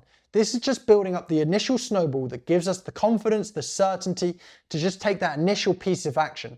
Those actions are then the leading indicator of more certainty, more confidence, more inevitability that you carry through the entire day. And by the time you get to the end of the day, your snowball is massive. You've taken a huge amount of confidence and you're feeling aligned and like the version of you for whom the goal is inevitable. But having a protocol that you can go through before you start work is incredibly powerful in terms of getting that aligned emotional state and action together. State activation works in conjunction with inevitability embodiment. You run the protocol and then you bring forward that inevitable self. The moment you open your eyes, you are the person you just visualized. You carry it forward. It makes it a whole lot easier to become this desired self. Super powerful. When they're synergized correctly together, this can really allow the action towards the goal to bridge that gap, become super obvious and super easy. When you are being the version of you for whom the goal is inevitable, and you're asking yourself the questions in terms of, what would this person do? The action becomes a whole lot more easy because you're aligning identity, thought, emotion, and action all together. Omnomorphic alignment or omnomorphic change. That brings us on to the third weapon of attack that we can use. And this is going down a different route. Because humans require compelling incentives and reasons to take action. We do not take action if there's not a reason for said action. So the reason we're taking action for a goal is that short-term investment in terms of hardship for long-term gain. So there is a reason, but we're not going to take random action for not any reason. But the reasons we give ourselves, or at least the reasons we think we're acting, aren't compelling enough for the vast majority of people. You see, most people want more money because of the lifestyle it gives them or the freedom. You know, I'll ask someone, why do you want 20k per month? And it'll be a range of answers. I want to retire my parents. I want financial freedom. I want financial independence. I want a nice house. I want a nice car. I want to travel the world. It's different things for different people. It's not all material, but it's a change in your physical environment. This is surface level. This isn't the true reason why you want something. Everybody wants to travel. Everybody, well, not that example, but everybody wants to be rich if they had the option to it. I know some people say that, oh, well, I don't care about wealth, but if you were offered $1 million, you would take it because then you could give it to other people if you really didn't want to use it, but you can use it to improve your living standards. Everybody wants to live a better life objectively, but most do not. The material motivations aren't enough. Everybody has goals, and yet most don't achieve them. And so it's not the goal itself, it's not the ambition which is separating the winners and the losers. Because the reason for acting, the reason behind accepting short-term hardship isn't compelling enough. This just wanting a car, I want a McLaren.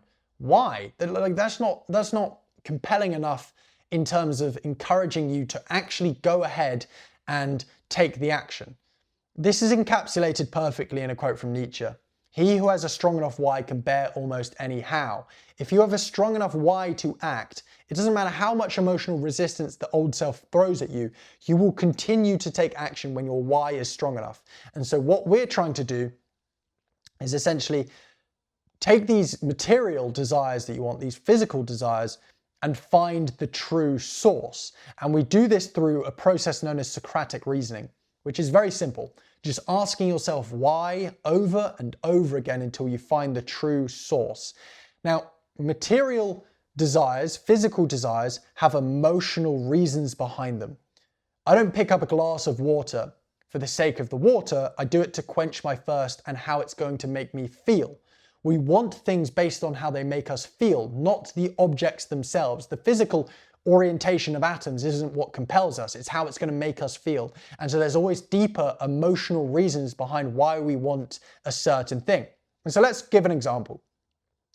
Let's say we've got Bob here, and Bob wants to make 20k per month, and I ask him why, and he says, well, I want to drive a McLaren 675 LT around Miami. And then I ask him, why do you want to do that? And then he says, well, I want to be respected, I want to be recognized, and I want to be high status. And I say, well, why do you want those things? And maybe he says, well, I didn't get them as a child. And I say, well, why was that? And then he answers, well, I was bullied and I was neglected and I didn't get that. And you know what, it gets deeper into emotional reasons, compelling reasons why you want something. And ultimately, a lot of it's going to be unattractive. It's not something you want to look at, which is why it's deep and why it's unconscious. But you've got to continue to ask yourself why, to tap into the actual truth, the objective reason why you want it, because it's very liberating to understand why you want something and what you're going to satisfy by getting it. And so maybe trauma of certain kind, bullied, neglected, or you fear mediocrity or being controlled by other people. This is a big one from people who want financial independence, is because they fear controlling or some manipulator or a boss of some kind. These are the sorts of process that we need to go through to understand our fuel. So what you need to do is identify sort of the 5 core things that you want, because it's not the money that you want. 20K per month, 100K per month, the money itself is meaningless. It's what the money affords. Money as a concept is this unit that we can use to exchange value, goods and services. So identify 5 goods and services that you want, that your lifestyle represents. That 100K per month, what's behind that? What is the qualitative life behind it? Represent the 5 core things that is. Maybe it's a car, a house, travel, whatever it is. And then for each of those, ask yourself why over and over again, why you want it. And you'll come to a couple different answers. And they will both be intrinsic and extrinsic. So intrinsic drivers are ones that are internal and related to the goal itself, the growth, the mastery, the purpose, and the freedom that you get from it. So an example of an intrinsic driver could be, well, this goal offers me an opportunity to grow who I am, and I know that I'm happiest when I'm growing, and therefore I want to do hard things and achieve hard things because that just makes me happiest. That's probably one for myself. That's an intrinsic driver. I know that my life is best when I'm going after something difficult rather than not doing that. So that's an intrinsic driver. It's something that is intrinsic, internal to you, that is a reason that you want to basically take action. Now, most people stop here. They just say, yeah, I want to take action because I want to be, I want to find mastery and I want to be free and I want to have purpose. Fine, but humans evolved as tribes. Our survival is based on how other people view us, and it's undeniable to say that people care about what other people think of them. There's no question about that, whether you like to admit it to yourself or not. And so extrinsic drivers are a very important part of this puzzle. Extrinsic drivers are the drivers which are outside of yourself and explaining why you want something. So the money, the status, the recognition, the material items, and how that's going to make you feel based on how other people are going to perceive you and your place in society. Recognition's another one as well. And so everybody has extrinsic drivers. It's part of our human condition, our programming, because we've got to exist in a tribe, a Dunbar number of 150. The higher status we have, the more likely we survive and reproduce. So it's part of our evolutionary programming to have extrinsic drivers. But you'll have both, and we want a blend of both as well. It doesn't matter how dark or greasy they seem in the daylight. Whatever's true is true, and we cannot change that. And so keep Socratic reasoning until you find that source, that truth. It's hot to the touch, and you know, this is why I want it. And you know for a fact that when I get this goal, I will satisfy this why. You understand your true fuel of why you want something. Tapping into that is potent. Potency drives action. You see, you do need to take these drivers and rate them from 1 to 10 in terms of potency, which is very simple. You just ask yourself how willing you are to accept short-term suffering for this certain driver, for this certain drive that's unmet at this current point. Find 5 that are the most potent, the most compelling. Write them down in bullet points, in 1 sentence or less, really clear in terms of what this is, and read that every single day before you start work and as soon as you end. Remind yourself every single day why you're doing the action, why you're going through this suffering, because most people just disconnect with that goal. Remember, the old self comes in and creates this irrational fog, and you disconnect from that initial rational intention. But if you constantly remind yourself why you're doing this over and over again, you can bear that how. You can bear that suffering. So we find the truth, and then we remind ourselves of it over and over again. Often humans need to be reminded more than they need to be taught. And so if you can find the potent fuel, that's enough to drive you to bridge that gap from desired reality to current reality. It makes the actions easier because you know why you're doing them. When we give reason behind behavior, it becomes a whole lot more easy, helping us achieve our goals. And so that's the third weapon of attack. Again, this is allowing us to get into the aligned or the aligned state of the desired self, that confidence, calm, certainty, because now we actually understand why we want something, clarity being the prerequisite of control here. They're 3 weapons of attack that can bring us into this desired state of confidence, calm, certainty of direction and inevitability. Great. But if we don't know how to defend against the old self, the old self can still just drag you out of that desired room into its own room and bring you back to where you came from. Self-sabotage. We need shields to defend ourselves from the influence of that weapon of the old self, which is emotional resistance. Coming back to the trial, because this is how it works.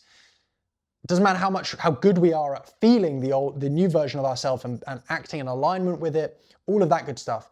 If we cannot defend from the emotional resistance and the weapon of the old self, we don't stand a chance. That brings us on to the two weapons of defense. Two, they work together. First one's trained metacognitive return.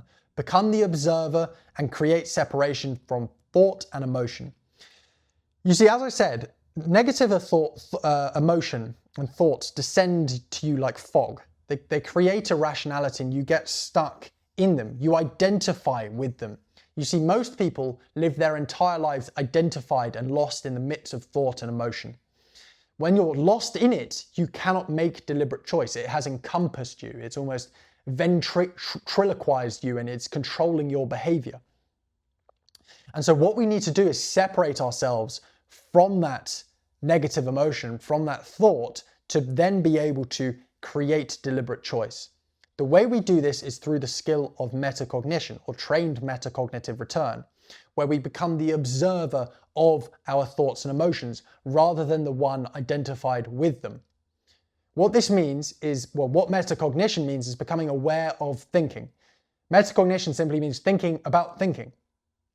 It's this ability to pull back, take a step back and become aware of your thoughts and emotions as they are arising. So being in the present moment as your thoughts and emotions are arising.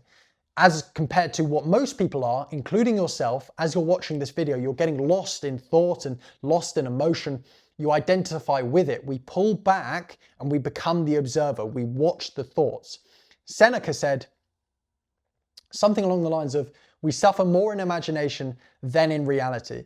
You see, if we can step out of imagination, all of the thoughts and emotions and ruminating on the pain of the past and worrying about the future, these are all illusions. They're not real. They're just thoughts arising in the present moment. If we can step back and become aware of this process, then we can begin to control it.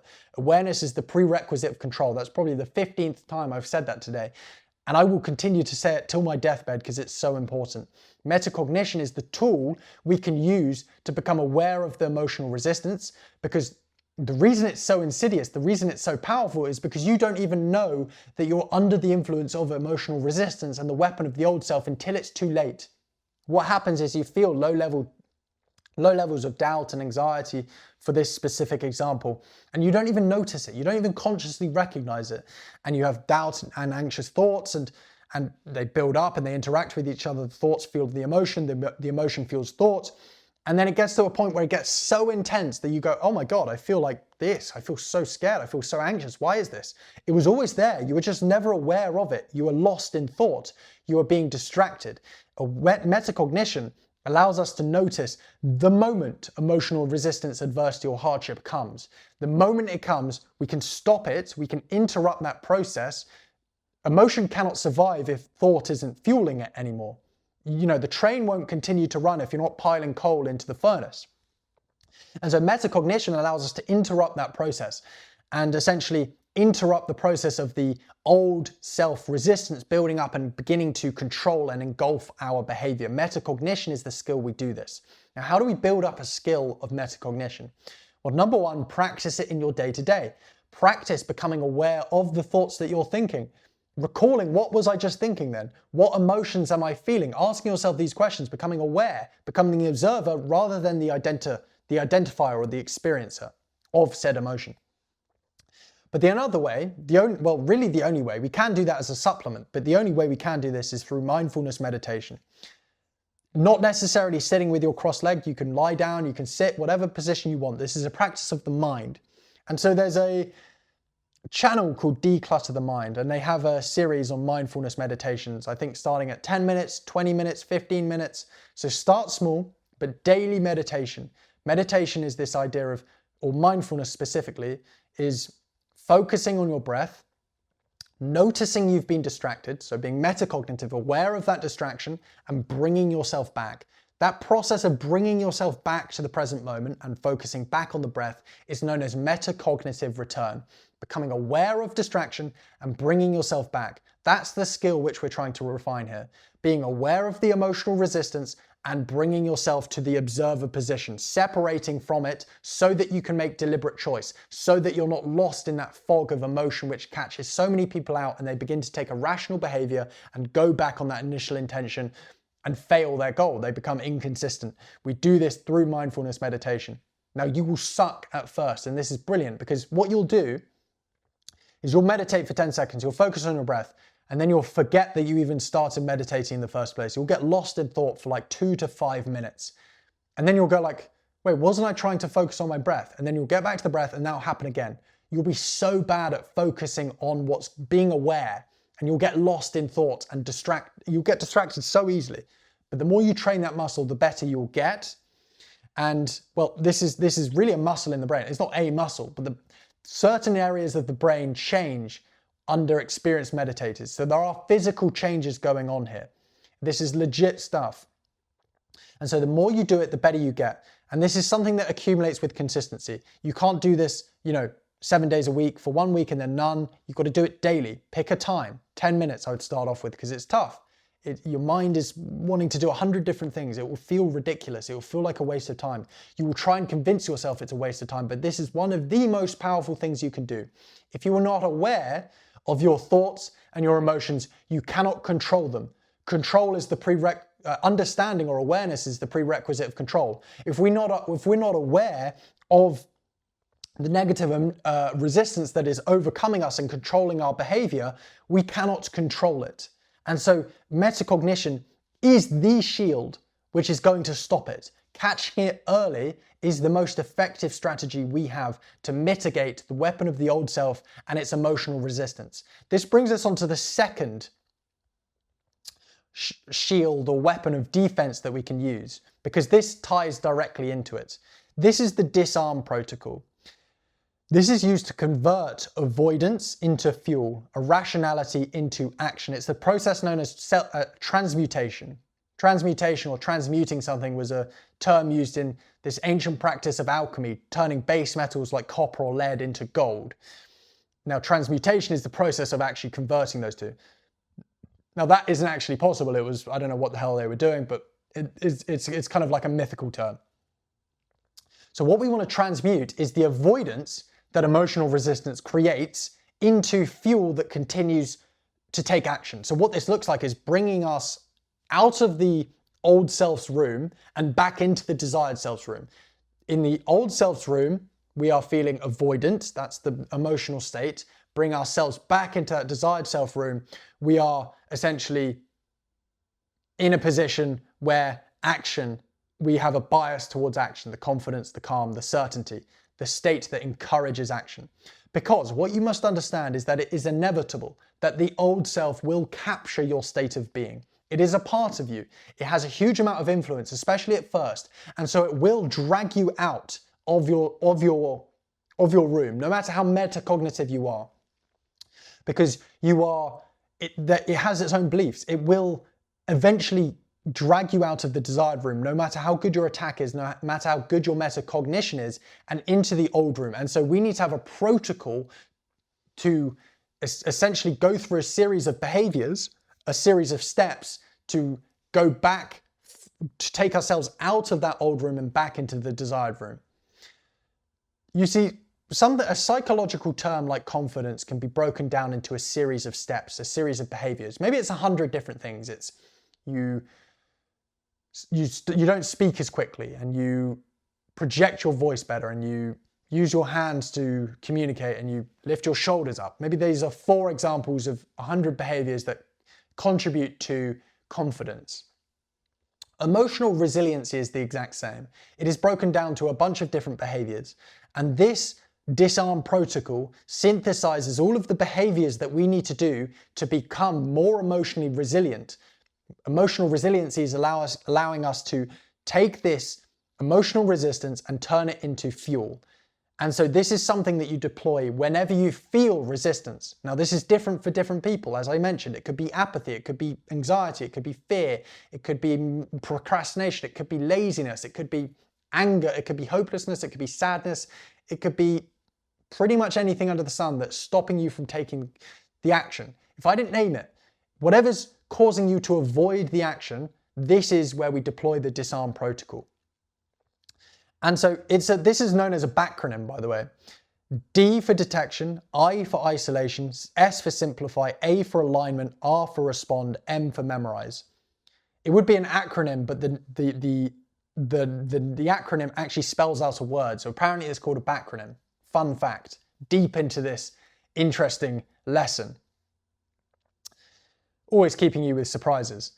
So let's go through this. D detection requires metacognitive detection. This is why these two work together. If you don't have metacognition, we cannot deploy the Disarm protocol because we're not aware of the emotional resistance. You cannot control something if you're not aware of it. D detection, very simple. Just name the emotion that's arising. I am feeling fear. I am feeling anxiety. I am feeling doubt. I am feeling insert emotion. You can say this out loud if you want. You can say it in your head. Just make a clear note that this is what you're going through. You've just established what you've just become aware of it. This is the expression of this metacognition. That's very simple. Step one. And you do this the moment you feel the emotion. You don't dither, you don't delay. Even if it's very minor, you name it instantly because it can build up very quickly and then begin to take over your action. That fog can quickly expand. So you've got to be careful. Isolation. This is step two now. So this is practicing meditation. So again, it links. But essentially, don't try and solve this problem. When you're under the influence of negative emotion, you are by definition acting irrationally. I say under the influence, it's kind of like being under the influence of a drug. It is a drug. There's a chemical cocktail going on in your body when you feel an emotion like anxiety, where you just cannot think rationally. You cannot rely on rational thought until the intensity of that emotion drops.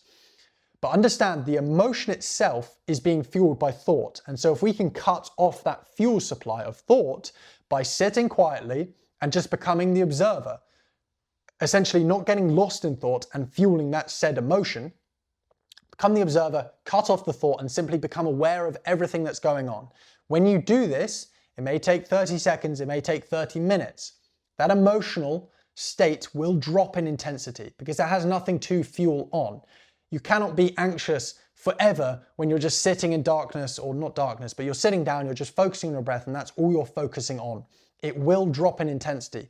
Wait for it to drop intensity from 80 to 90%. So what we've done here, if this is the old room, this is the desired room, we've now brought ourselves out of the old room through this process of isolation and neutralization, and we're now back in the middle. We're not necessarily in the desired room yet because we're neutral. We've just essentially neutralized this negative emotion which brought us into the old room.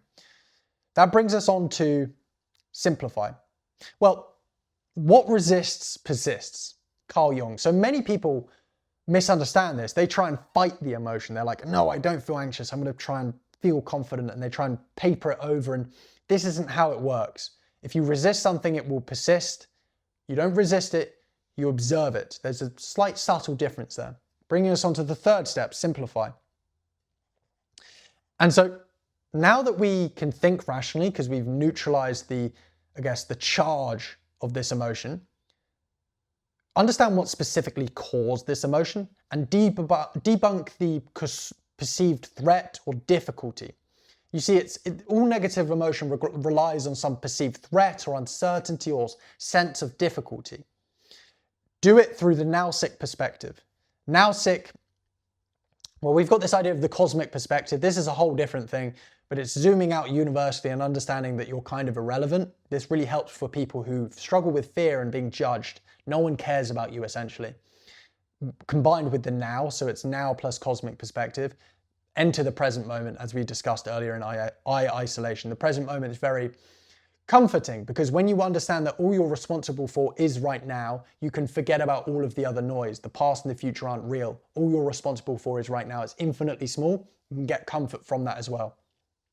So you can use these small tools to help debunk the perceived threat. There is no danger in modern society. You see, fear, these are all maladaptive emotions that aren't serving us anymore. Anxiety, they all are wrapped in this meta of emotion of fear. Fear holds all negative emotion together. Even anger, sadness, it relies on some sort of uncertainty, some sort of perceived threat, that fear is involved somewhere there. Without fear, no negative emotion exists. But the point is, fear is a maladaptive emotion in modern society. There is no physical danger, no risk to your life in most scenarios, especially when you're building an online business or trying to make money, typically. And so there is this fear is an illusion, it's not real. And so you've got to debunk that illusion intellectually. You've got to simplify and understand, yeah, there's not much to be scared of about this cold call or this sales call or running these ads or creating the content. There is no danger to my life. I will be fine. I will be okay no matter what. That's kind of the process that you're going through. This can be very quick. 5-10 seconds in your mind, boom. I understand it now. Brings you on to number 4. Alignment. And so this is about now bringing ourselves from neutral, which is where we're at now, back into that desired state. And so it's like a mini state activation. 2 tools you can use for this. Short internal affirmation. For me, I just say in my mind, aligned. It's just a mental key, aligned. Because what I do is whenever I do something successful in the day, I complete a task. After I do it, I just say aligned in my mind. And I've sort of Pavlovian trained that response, that condition of success with that word. So whenever I say that word, it slightly shifts my state into something that's more conducive to action, let's say. So you could go down that route. The second route, which you can also do, and this is important, is to feel genuine gratitude for this resistance. Why would I feel gratitude for something that sucks? The reason is because this is an opportunity to break the illusion of fear and resistance, build the muscles of courage and discipline respectively. So you've got that, well, that's actually a side point. You get to build up the muscle of courage, acting despite negative adversity, and discipline as well. But the more you face the old self's weapon, negative emotional resistance, whatever flavor it is for you, the more you face it and take action through it, the more you begin to dissolve the illusion. And so with each step of action, the intensity of the emotion will drop because the emotion relies on some sort of belief. But if you take action through that emotion, you are providing contradictory evidence to that belief. And so the potency of that belief will drop, the emotional intensity will drop. The more that you take action through it, the more you break that illusion that it's held behind, the less intense it will be. And so you be grateful because this is an opportunity for you to break down the weapon of the old self, break down the limiting beliefs which hold the old self together. That is ultimately what is keeping you the same. And so it's so powerful to be able to be given an opportunity. Why would you not feel grateful for an opportunity to fundamentally change your identity, shift your identity, break down those limiting beliefs and build up those empowering beliefs? This episode of emotional resistance and adversity is providing us with the opportunity to do that.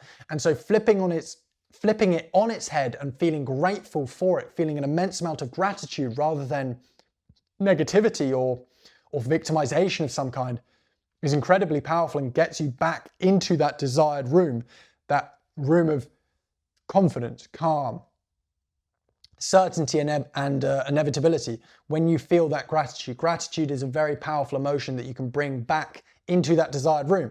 So we've gone from, now if we follow from 1 to 4, we've gone from, in the midst of the old room, that kind of looks like a D, so that's confusing, the old room and its state, the doubt, whatever the resistance is, we've brought ourselves into neutral, and now we've brought ourselves back into the desired room. Now nothing changes if nothing changes. And so the 5th step was always going to be take action. Respond. Beeline straight to whatever caused this emotion, the task which triggered this emotional response. You must do it, and you must do it now. It doesn't matter at what quality, it doesn't matter if it's bad, good, who cares? You just do it and you get it under your belt. You take that action, you produce that evidence, you shift the belief. Super simple. Finally, we memorize, because of course, we want to remind ourselves of this action.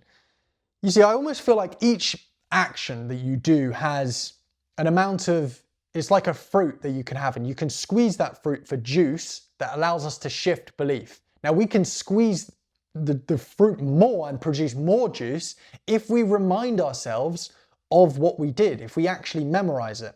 And so what I have is some sort of tracker or journal that I just write down the time that I felt the certain emotional resistance, what it was, and then I'll reflect on that journal. So I'll write down in the journal the moment it arises. Typically around detection, I'll write it down in the journal at the same time. It's on my phone, so I guess I'm typing it in, not writing. But you get the point. You write it down, and then every evening I do a PM voice journal where I just speak in my voice memos about what happened in the day, what went well, what could go better, reflecting, journaling, right? But during that journal, I'll check my Disarm tracker, see if I had any instances of emotional resistance. And then what I'll do is I'll just run through the event. Was it that bad? Was it really that big of a deal? Was that emotion true? Did that emotion serve me? These sorts of questions which allow you to just pull the threads and reflect on it further, begin to shift that belief further, begin to dissolve the illusion that the old self's weapon has over your behavior.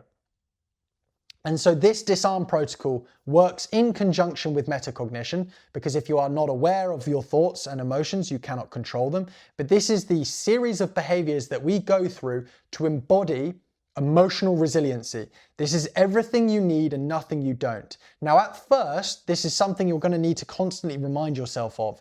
Perhaps print it out, perhaps have it bookmarked on your computer, like a protocol, an SOP which you can go through when you feel immense amounts of emotional resistance.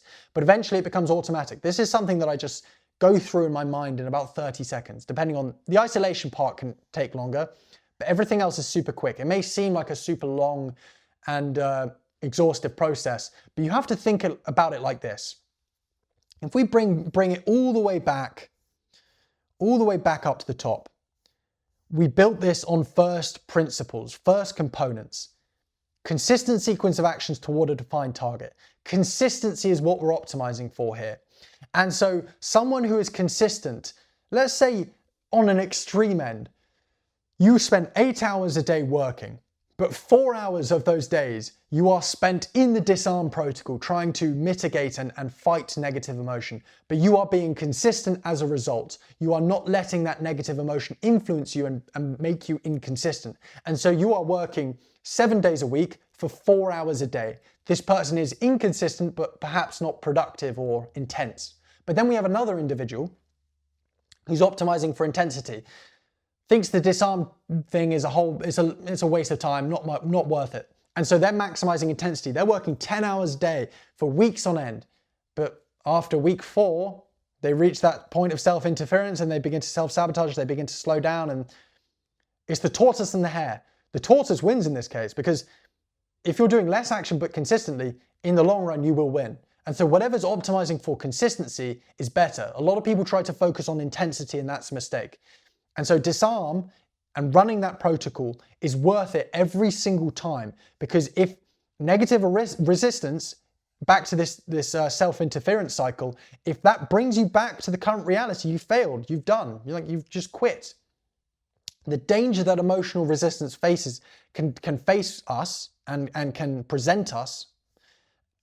If we go back, it's a big document, we've covered a lot, and we're nearly at the end now.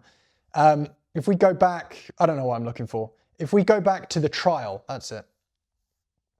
Christ. If we go back to the trial, the power that negative emotional resistance has over you and how quickly you can lose the trial, just understanding how fast your dreams can just vanish when you get stuck under this fog that this old self can create, understanding the risk that negative emotional resistance presents you, and essentially it's being a weapon of the old self. Never treat it lightly, never treat it with complacency, always treat it with suspicion, and you've got to extinguish that negative emotional fire with a blanket, a wet blanket of emotional resiliency, which is a psychological term that can be synthesized down into a series of behaviors found in the Disarm protocol. Everything you need, nothing you don't.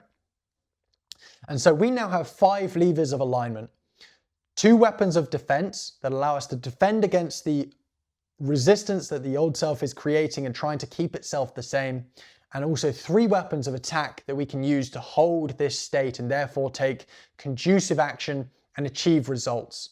Again, we are all doing this optimizing from first principles, that consistent sequence of actions. These tools make the action more obvious and easier. Everything else is irrelevant. It starts and ends with action, but action, of course, doesn't happen in isolation. We understand this from omnomorphic reality. All of these topics build on top of each other. Now, if you're still with me, by the end of this very long but incredibly dense lesson, I look at my retention statistics. It's not a high percentage that reached the very end here. And I just want to thank you. And you need to thank yourself because you have just given your future self one of the biggest competitive advantages you could even fathom. You can't even fathom how powerful this is going to be yet. Of course, you need to put it into practice. This is potentially worth rewatching a couple times because there's a lot going on here. I've mentioned a lot, I've covered a lot. And of course, repetition is going to solidify what I'm saying into memory and something that you embody, because it's all well and good having a theoretical philosophy and going, oh, well, that makes sense. It's another thing actually embodying it in your behaviors, in your actions. But you have a huge competitive advantage in terms of understanding the rules of reality, how to leverage them, and how to ultimately win the game of reality, which as it stands is the same game that dictates the game of getting rich. You control your reality, you can get rich. And that's why they're one of the same. I said at the very start, if you can master your mind, you can get rich. They're inextricably linked. And that's what we're discussing here. This video is going to come out on December the 26th, day after Christmas. So this is my gift to you.